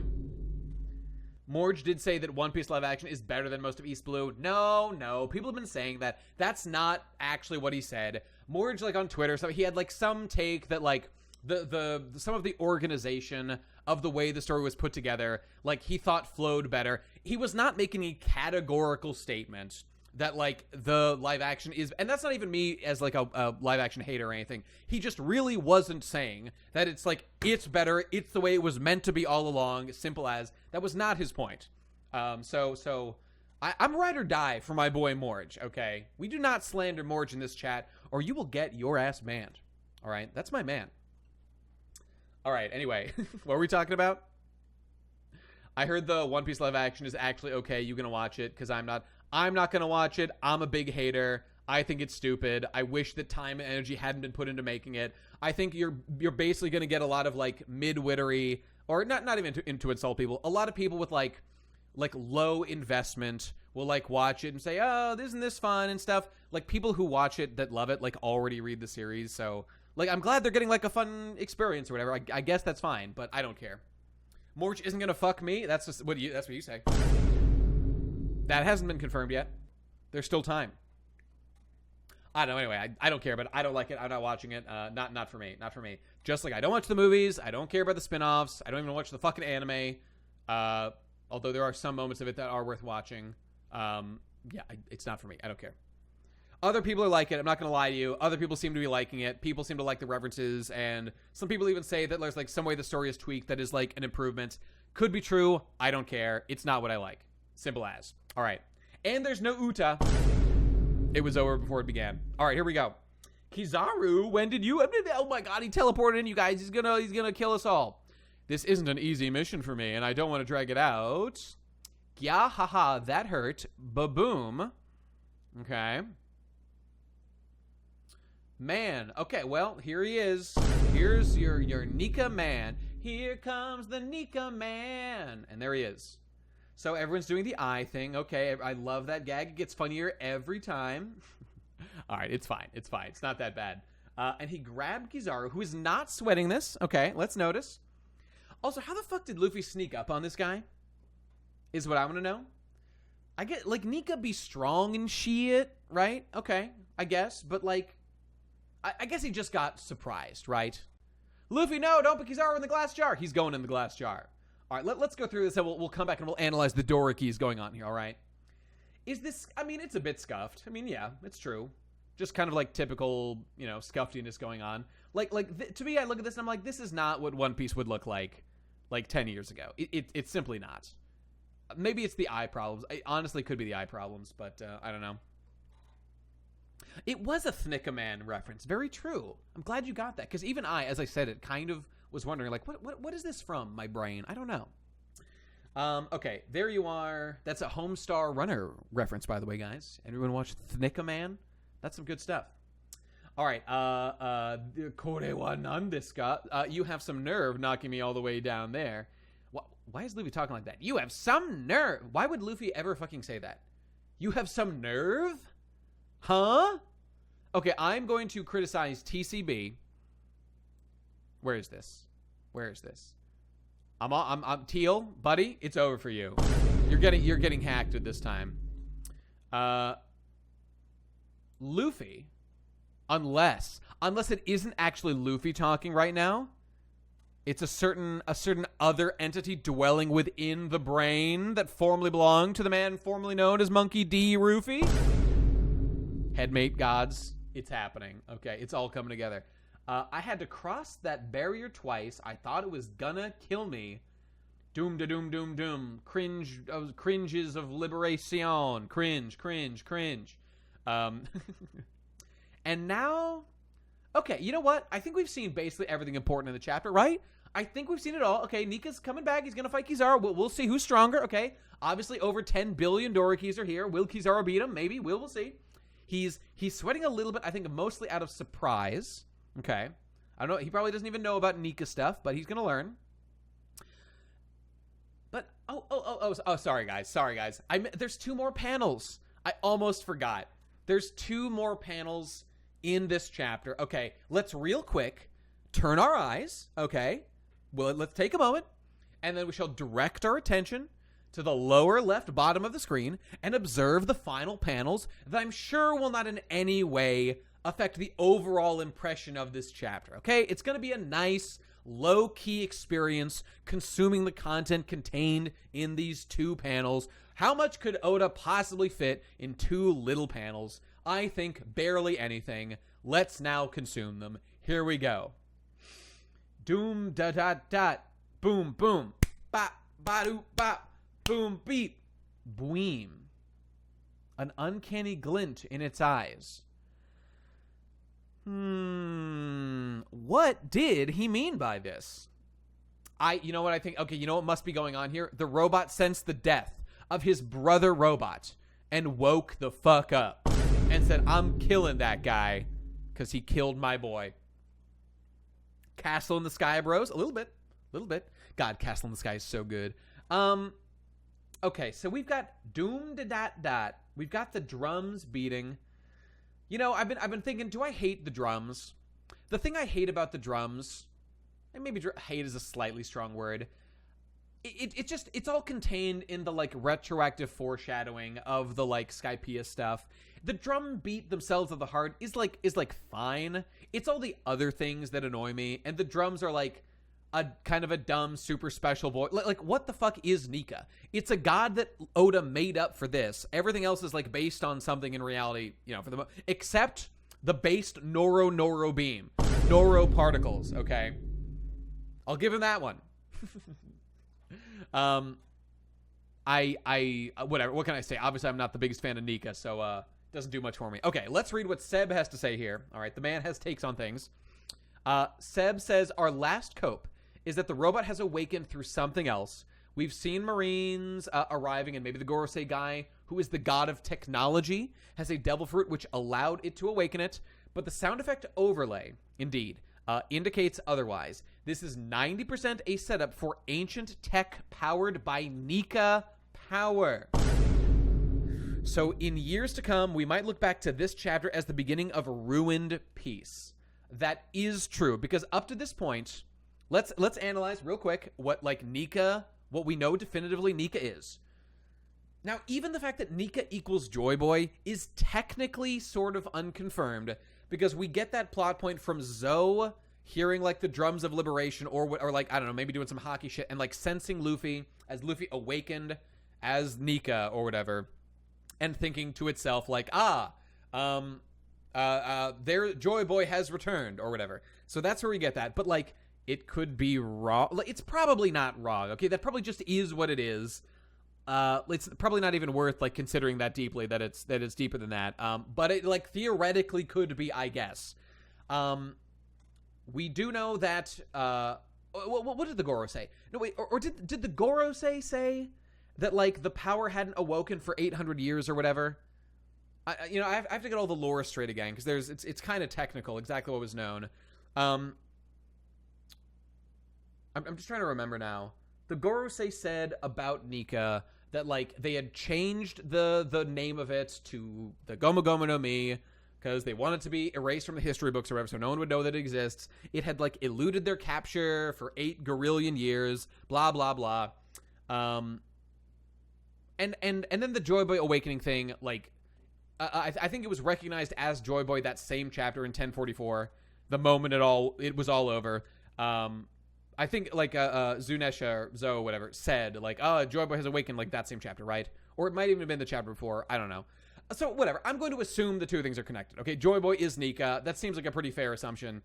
Like I am giving that more like caveats for like there could be an escape route there than like the people that actually like it do. So why even bother doing that? Remember the bot was active 200 years ago. Oh yeah, it was 200 years or whatever it was, and it stormed Marie Joie. Yes. Now why would it do that? Okay. Well, so the drum beat here beating. Some people have said that like laughter makes the robot come to life, or the drum beat or whatever. So let's just lay it out real quick, okay?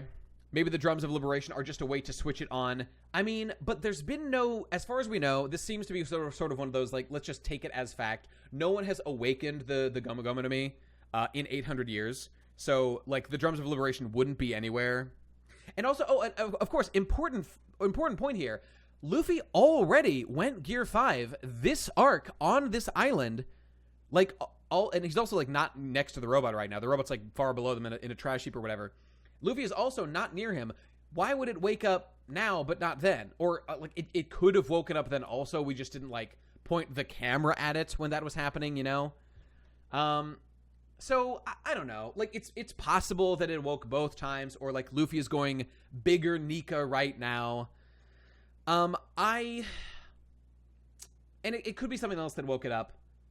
And it just could be, like, a little bit of coincidence piece. Maybe it's Luffy in giant form? Maybe. Luffy, obviously, he went through the barrier and survived, so he's a tough Nika man, no doubt about it.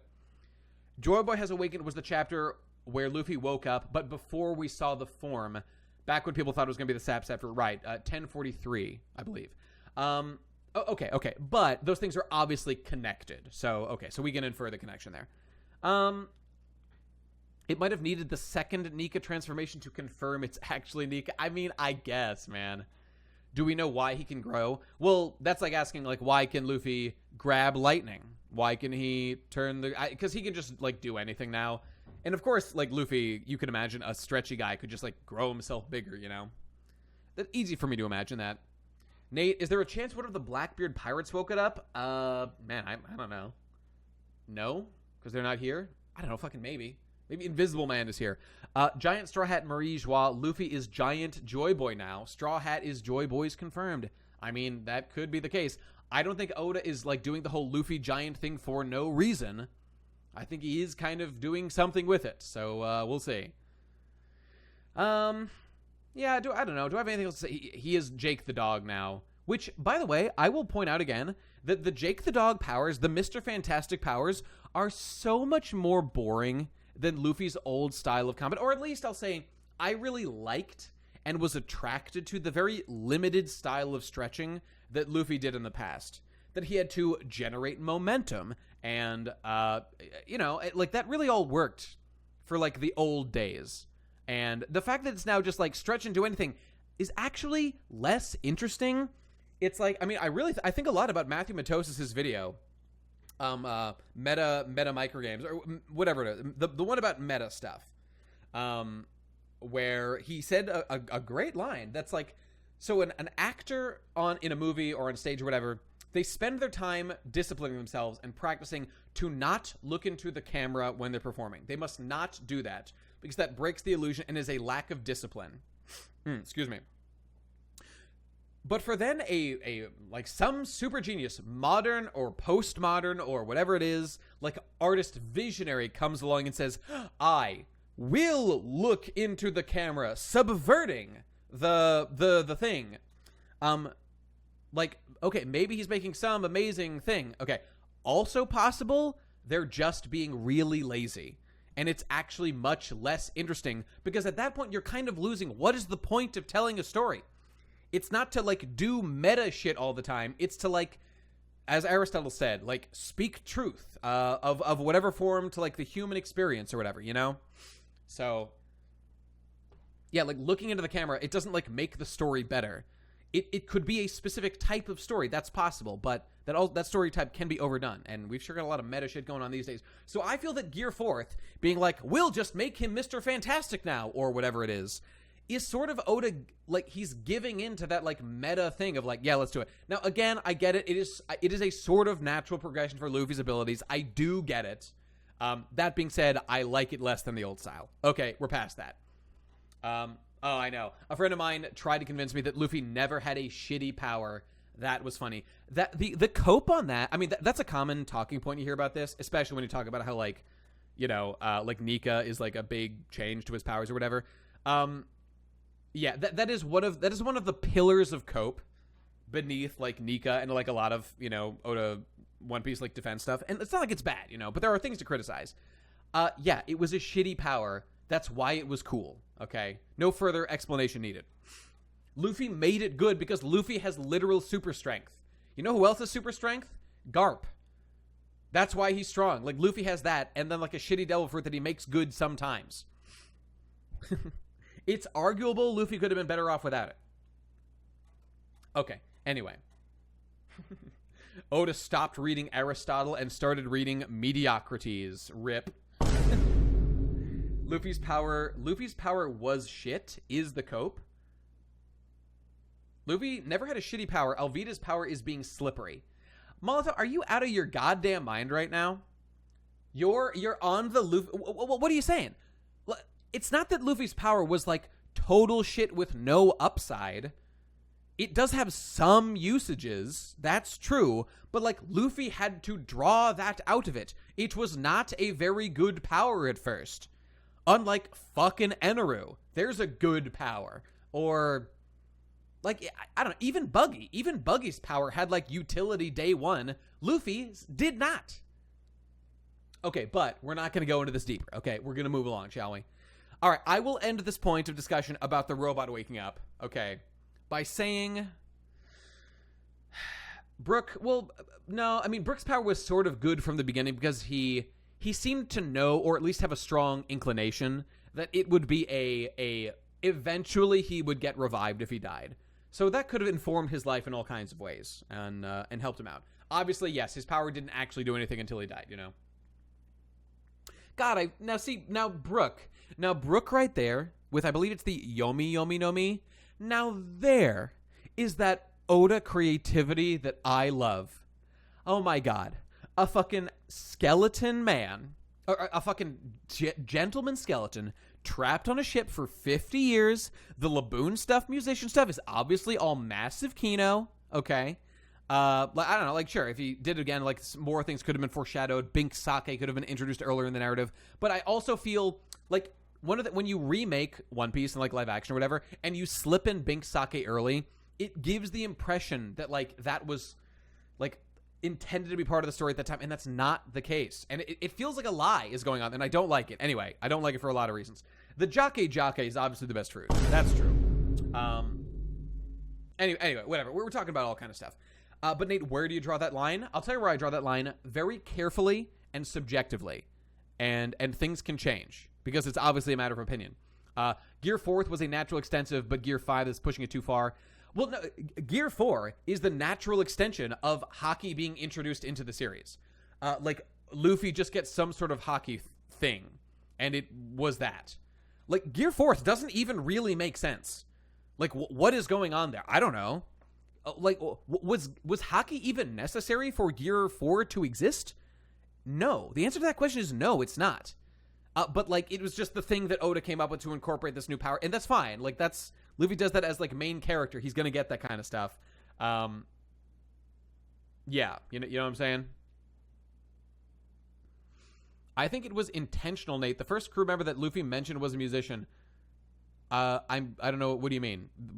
What was intentional? Having Brook join the crew? Or surely you're not saying not playing Bink Sake was intentional? Oda, he had that cooking. He just didn't bring it up for, what was that, like 400 chapters or something? Anyway, I don't care. Let's move on. 300 chapters? Okay. I will, in fact, not call massive Hackta here. This is potential Hackta for sure. This will be clarified probably next chapter, but hopefully soon, as to whether or not this is some Nika bullshit.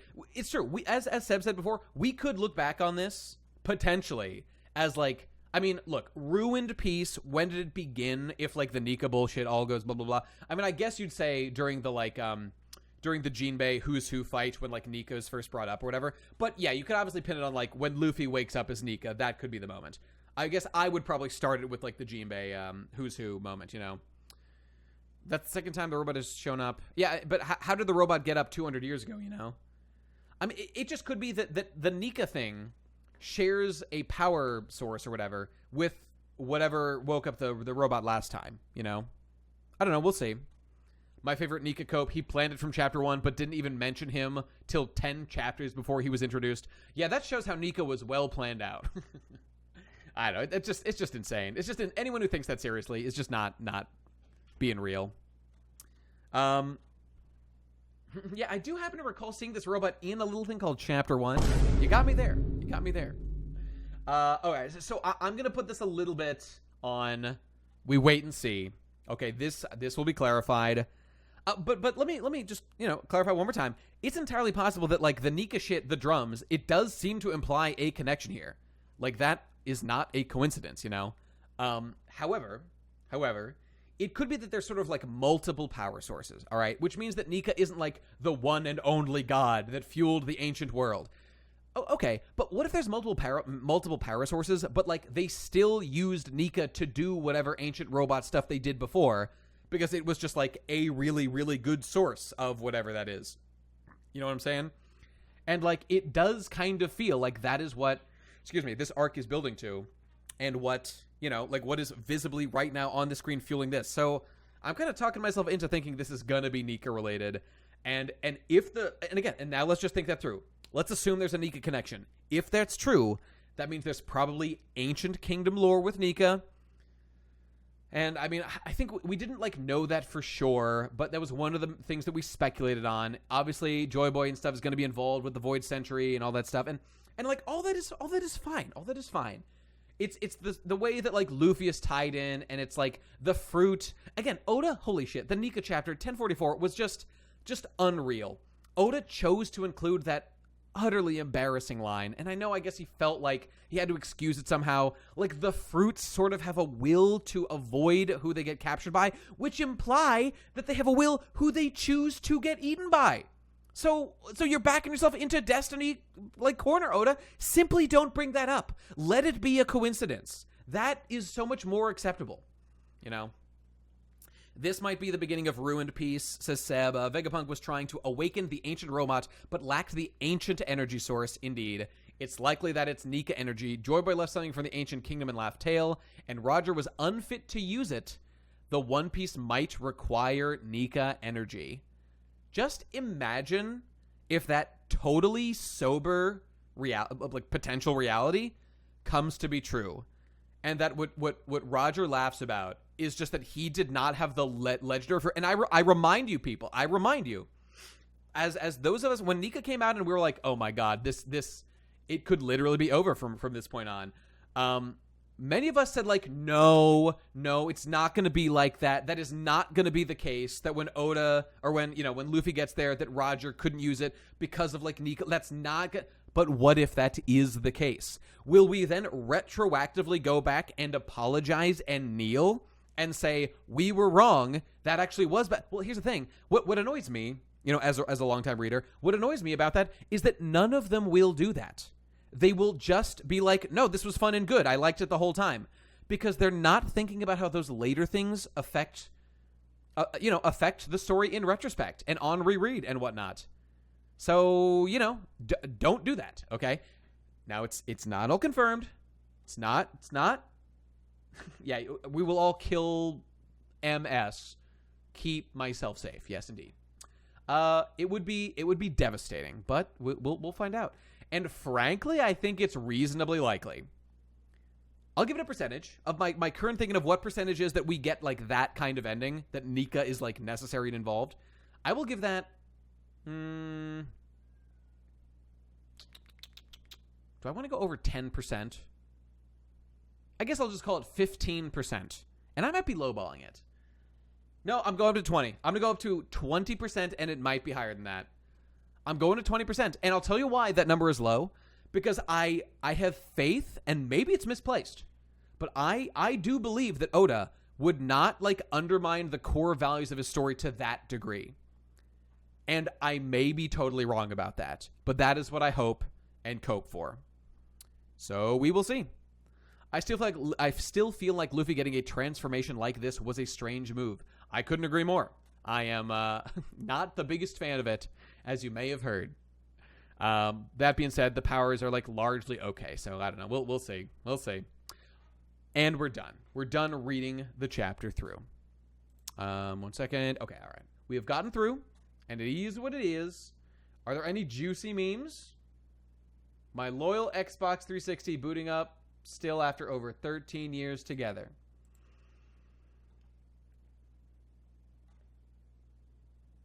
Wait. It's coming.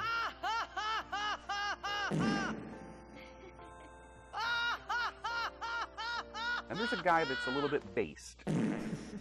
Nicely done, my man. That's so true and real. All right, we're done reading the chapter. Let us now consult the vote and see where it stands. Wonder if they will have an actual fight, or if it's just one of those little skirmishes next chapter with Kizaru. I'll say, I think I said this before. I do not see in our future like a real big meaty Kizaru fight between like Luffy and Kizaru. I think there will be some sort of like skirmish that like ends reasonably quickly, or he has to like pull back and blah blah blah. I don't think we're gonna get like a deep like Kizaru fight. I might be wrong, but I don't think Oda is ready to start having like our OG admirals get got. And also, Kizaru is, like, so powerful.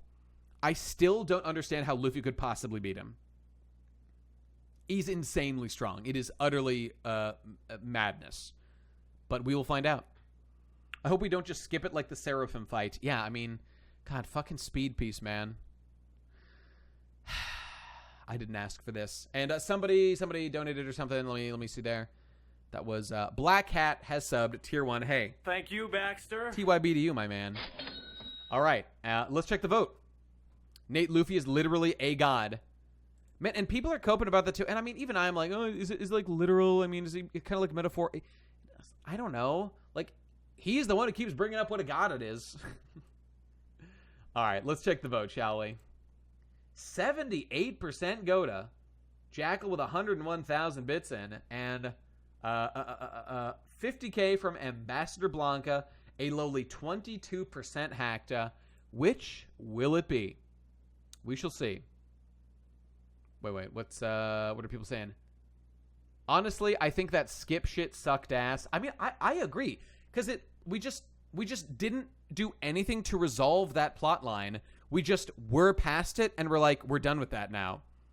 How did you catch her? How did any of that? I don't like any of that.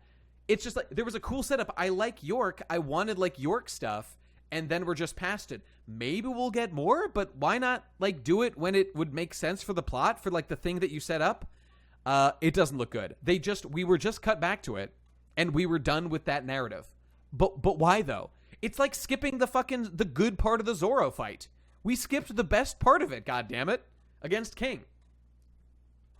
Nate, would you rather live in a world with Netflix show and no Nika, or Nika and no Netflix show? Without question, delete Nika. I would suffer many blows and injuries to get rid of Nika from the narrative, and just like replace it with something very similar that just doesn't have the worst parts of it. Like we'll keep Awakening, we'll keep Hockey, even though I'm not a big fan of either of those, but get rid of the Nika retcon nonsense and the like Destiny bullshit that it implies. And here's hoping it still doesn't get that bad, but yeah, just get that shit out of there, man. It's not necessary. It can even still be the case that the Gomu Gomu no Mi is the same fruit that Joy Boy ate and did all that shit. You just have to really emphasize how it was like, it was chance that Luffy got it, okay? And Luffy was just a guy who was like Roger and blah, blah, blah, said the same words as Roger, which, by the way, I don't think we've even heard those words. This is kind of a chapter 1 thing. I'll give this to Oda. For sure. I mean, there's a couple things like this, but the chapter 1 shit is now between Nika or Hockey, I would have to think that through a little bit deeper, but my instinct still says Nika, because Nika is like it's a little more focused in what it did. But like fucking with Luffy as a character is like unacceptable, and Nika never, or rather Hockey never made Luffy a worse character. Not really. Nika did, and could do a lot more. Yeah, Hockey doesn't kill the story, just the mechanics. Yeah. I mean, I agree. Luffy having a second dream is one of the worst things for me. I have to really think that through when we find out what, like, Luffy's dream is. Like, his secret dream. Because I was convinced, I was one of the guys for a long time who was like, no, Luffy's dream is to be king of the pirates. That's all it is. Oda is just kind of, like, framing it abstractly for some reason to, like, emphasize it in some weird way. But no, we now know that that isn't the case. So what is that second dream? I mean, we're gonna find out. But I need to know what it is before I judge it, which, by the way, is, like, my least favorite thing about reading a long series. You have to wait, like, literal decades for some of this bullshit, and that sucks. Finish your goddamn story. It's not good for us, by the way. Let's be clear about that. This isn't, like, good for humans. It's like consume a story drip feed over, like, decades. Like, don't get me wrong, One Piece is good. There's lots of good stuff in there. But, like, having the questions that we want to know just unanswered for, like, literal decades of our lives, I think is, like, fries the mind in some ways. And also, it perpetuates this thing, like, you can't judge until it ends. So, okay, so you literally can't have any opinions until it ends about the main story or the characters, because you don't know how it ends, bro. You don't know how the plot line ends. This is all subversion being set up. You don't even know. Very frustrating. Okay, anyway, let's do the vote. I mean, I do look forward to when it is over in some senses, because I do really want to look back and, like, see if some of these fucking predictions come true or not, or if it gets ruined, or if it's really good and great and everything we ever dreamed of, you know, et cetera, et cetera. New Piece Zoomer fans telling me now that I'm wrong. Luffy's dream never was just to be Pirate King. And the thing is, they pull evidence for that from old things with also using new information. They are not looking at it as it was at the time in context. They are bad arguments that could be pulled together. The problem is they're just a little bit too, like, detailed to explain easily, and you do have to kind of cite your sources, and you do have to go back and analyze things piece by piece. But I mean, yeah, the Luffy having, like, a different dream thing, I believe first came out with the Sabo flashback. Yeah, when he said it to, like, Ace and Sabo what his dream was, I believe, or was it just Ace? I think it was Ace and Sabo. But I will say, the thing that started me on this little tangent right now was that the real chapter 1 moment that I will give Oda credit for, and it depends on how this goes, but even reading chapter 1, like, back in the day, excuse me, the thing that Shanks said at the time of, and this might have only come up way later during Shabon the Archipelago. In fact, it might have been at Shabon the Archipelago this actually happened. So help me if I'm forgetting it. But when there was that thing of, like, Shanks saying to Rayleigh, like, he said those same words that the captain said, but it was never clarified, like, what those words are that Luffy said. Okay, so you know what? Am I wrong? That wasn't even chapter 1, was it? That was, like, some chapter, like, 400 or 500 or something, wasn't it? This is the actual chapter 1. We have to give Oda. They never confirmed that the words that Luffy said, which were the same as Roger. But was that chapter 1, though? That's what I'm trying to remember. I think that was actually Shabondi, which I remind you is like 400 or 500 chapters into the series. So not exactly chapter 1 there, you know?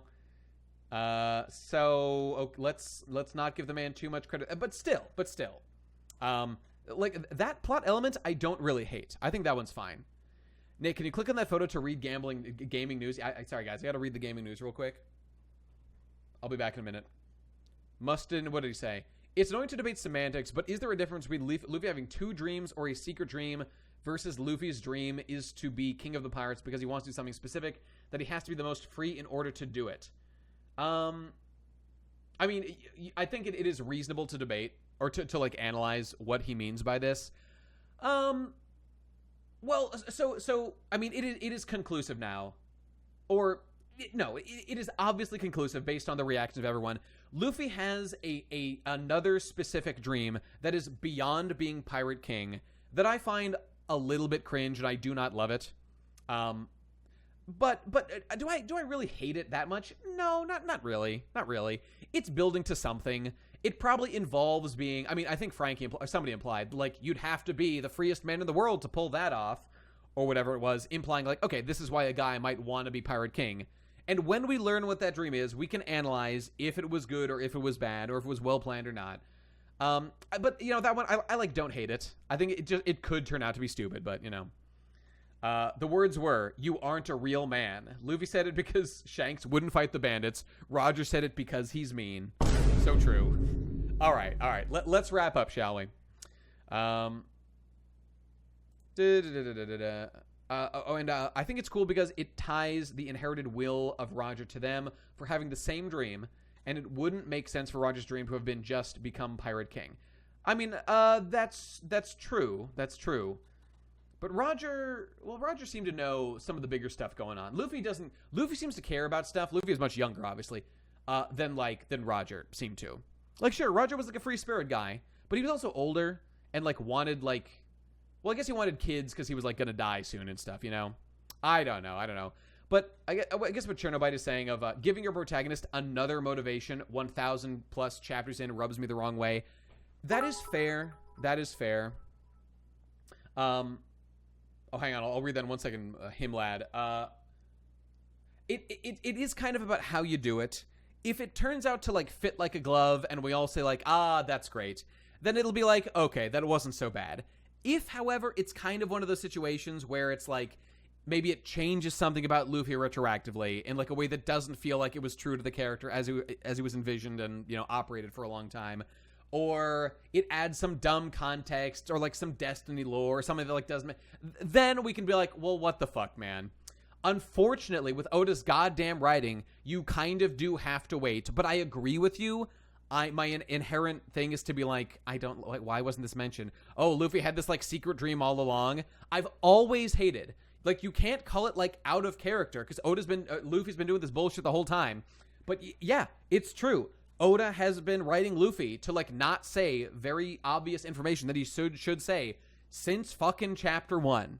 And he does that as a storytelling tool and various other things, but it's not a big fan. Not a big fan. I like Roger, no Destiny bullshit, just pure Sigma male Chad energy. Yeah, I think by the time that One Piece ends, I've thought about this. It might turn out that, like, Roger is, like, the good version of Luffy. And Luffy is like the Destiny cuck, like Eren at the end of Attack on Titan. Yeah, especially if the headmate shit happens, or there's like more stuff with Nika of like Luffy was like chosen to play this role or something. Oh my god, I don't think that's happening, but it could. Okay, and now let's read this. And I gotta move ahead. We gotta wrap this shit up. 1,000 bits. Hey. Thank you, Baxter. Thank you, Baxter. Easy money! Himlad, thanks, dude. Yo, Nate, I made a whole video dunking on Nika. Would love your opinion on it. Hey, link me the video. I'm not gonna watch the whole thing right now, but I would take a look at it, and maybe I would agree with your points. Or I mean, I've got some problems too. Link me the video in the chat, and I'll pull it up and I'll watch it later. Maybe I'll like click on it or something. Okay, but is Roger cringe for having a child? I mean, he did die. You could make some like ethical arguments. Is it moral to like abandon your child and blah blah blah? I mean, obviously, like, as it turned out, and again, it wasn't planned this way, but as it turned out, with the Roger we have in the story at this point, Ace, fucking, what am I saying? Oh, Ace had problems. Ace had issues, many of which I think are kind of bullshit, and I think was overplayed for that particular narrative that Oda was going for at the time. But whatever, it's fine. Here, let me pull up the video. 21 minutes long. Okay. Okay, tell you what. Let's watch this for 2 seconds. This looks well made. Let's just watch this for 2 seconds from our boy Himlad. Let me take you back. The year is 650 million BC. Dinosaurs still roam the Earth, and the Wano arc has just begun. Ha. Millions of years go by Good. until finally, Good. Oda has finished the arc. I think. Maybe. Honestly, I hope not. Naked Luffy, Kintama. Okay, all right. We'll look at this later. Looks good though. Go watch this guy's stuff. I assume you have others. All right, we're doing the vote. Okay, we're doing the vote. Prediction. Okay, all right. We gotta do the thing. Let's analyze, ladies and gentlemen. Let us convene. The thumbnail is my magnum opus. Okay, wait. Let's pull the thumbnail. Thumbnail. It is. How can I make this big? It's so hard to make thumbnails big. Come on, goddammit. You can see it. It's. Oh, oh, that's good. It's like the Naruto, like end game Naruto thing. You know what? That is an excellent comparison, because I do think that one of the best observations to make about the Nika thing and why people don't like it, such as myself, is because, I mean, people have talked about this for a long time, and this was totally true when Nika stuff happened. Like the Naruto fans came out of the woodwork and were like, well, One Piece readers, so your main character is just a normal guy, huh? Just a normal guy putting in effort to fucking, you know, achieve his goals, and he's just a normal guy. Interesting god powers he's got there. Very interesting. You know, that's good. That's good. And I mean, I'm with you on all that stuff. Would have to watch the video to see more. Okay, let's continue, shall we? I mean, it looked good. It looked well constructed. I'll have to watch it and see. Okay, all right, ladies and gentlemen, it's time to vote. Okay, time to get your cope ropes out and prepare yourself, because it's time to decide if the chapter is Goda or Hakta. Let me get my music pulled up here. Okay, all right, gentlemen, ladies, begin spamming the chat now. Is this chapter Goda or is it Hakta? The people need to know. Spam the chat immediately. Goda bros, now's your chance to pull us up from the dregs of Hakta hell and Hakta gods. Will this be another grand victory for our cause? Because as we all know, I'm a Hakta ride or die. Obviously true, obviously. Since chapter 1, baby. Let's find out. Is it Goda or is it Hakta? We shall find out. If this is Goda, I'm not your friend anymore. We're going to find out. Here we go. Let's begin the countdown.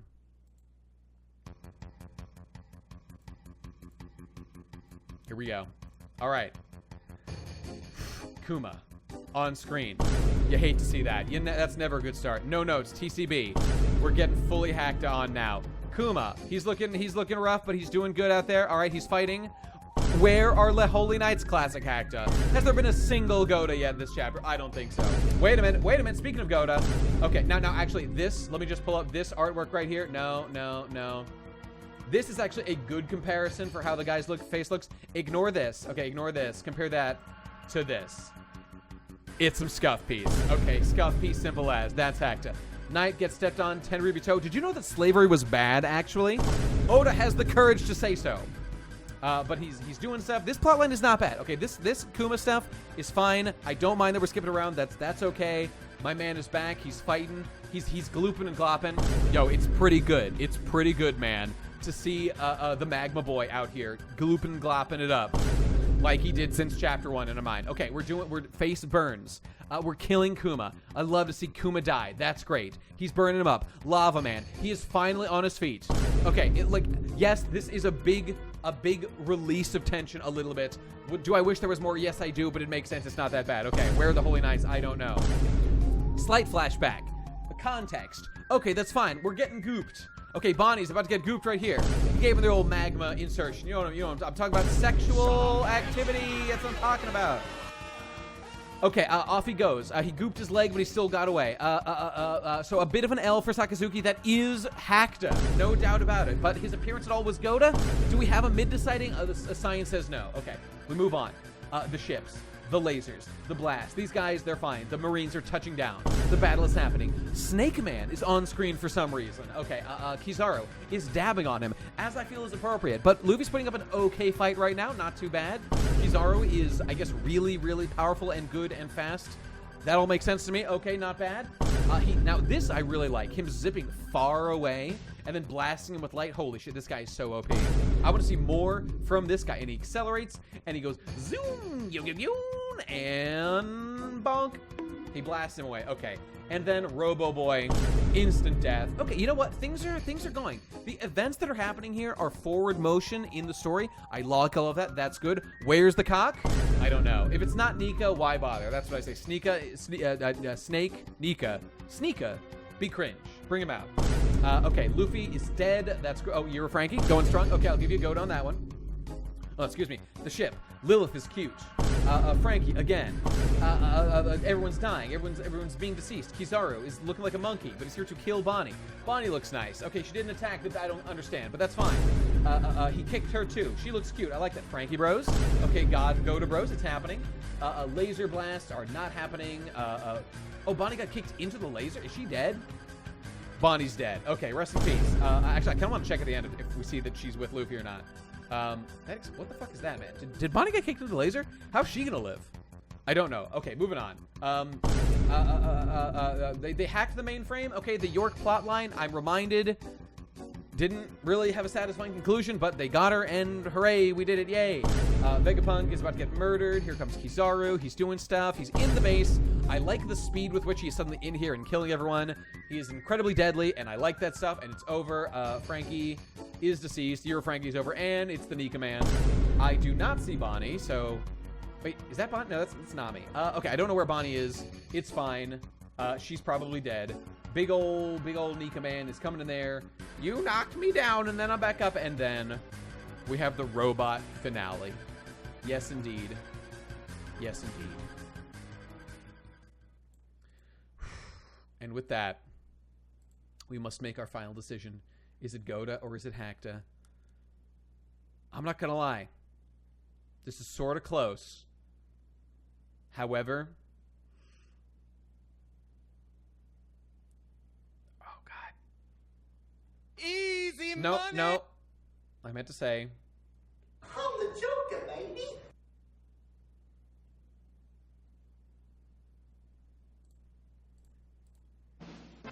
It had to be done. It had to be done. I'm sorry. The potential for ruined peace.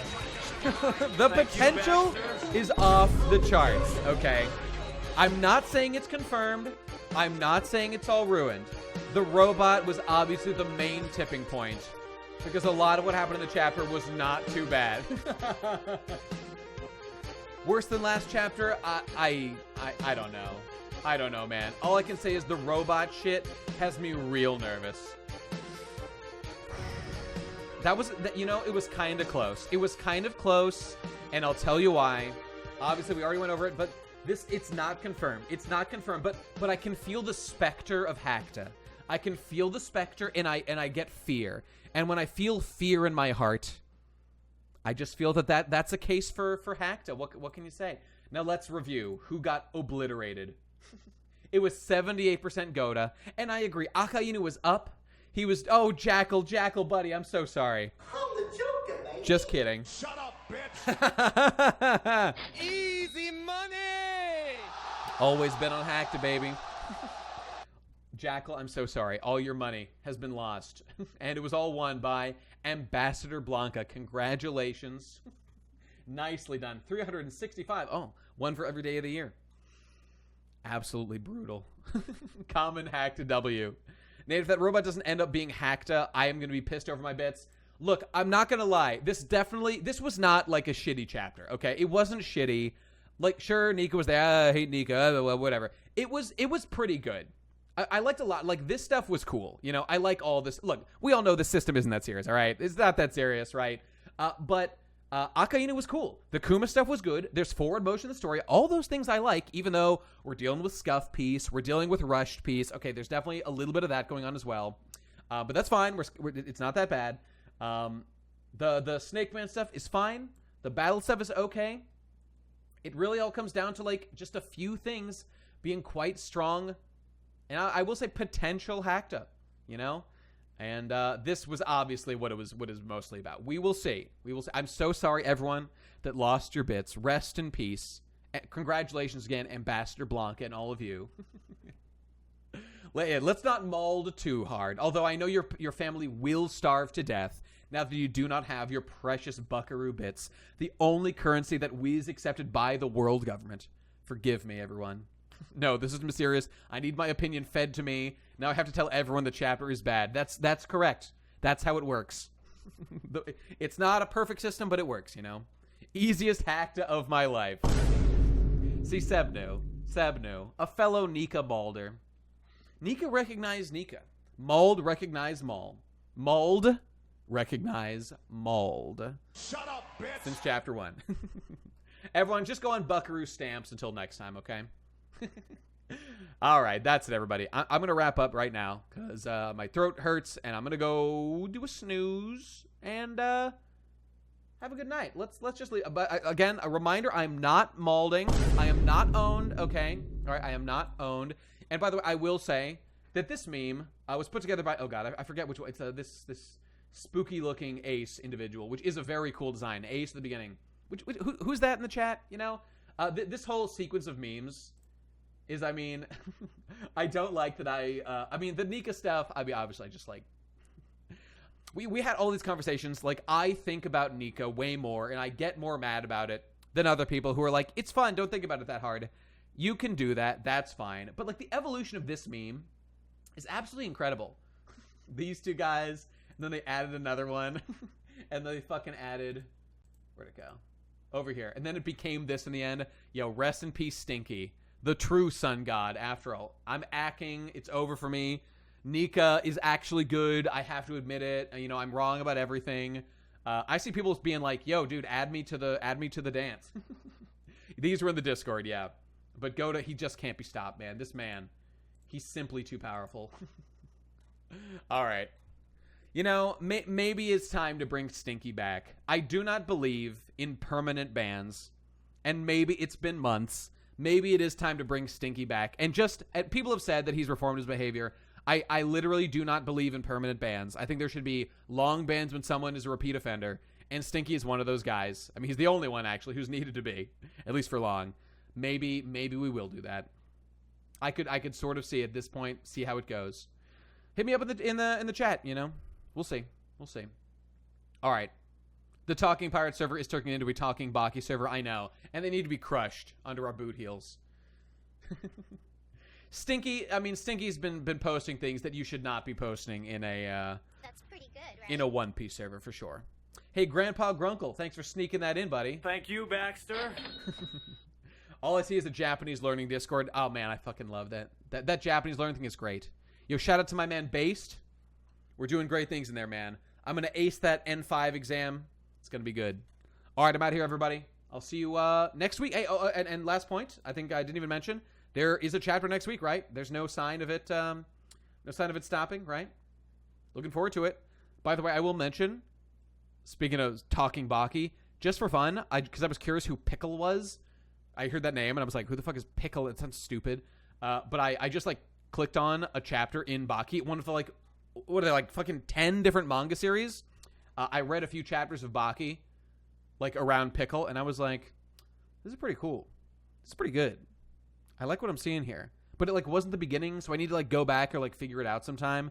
One day I'll go back and I'll figure it out. All right, I'm out of here. I'll see you guys next week. Oh, and of course, streaming on Sunday again.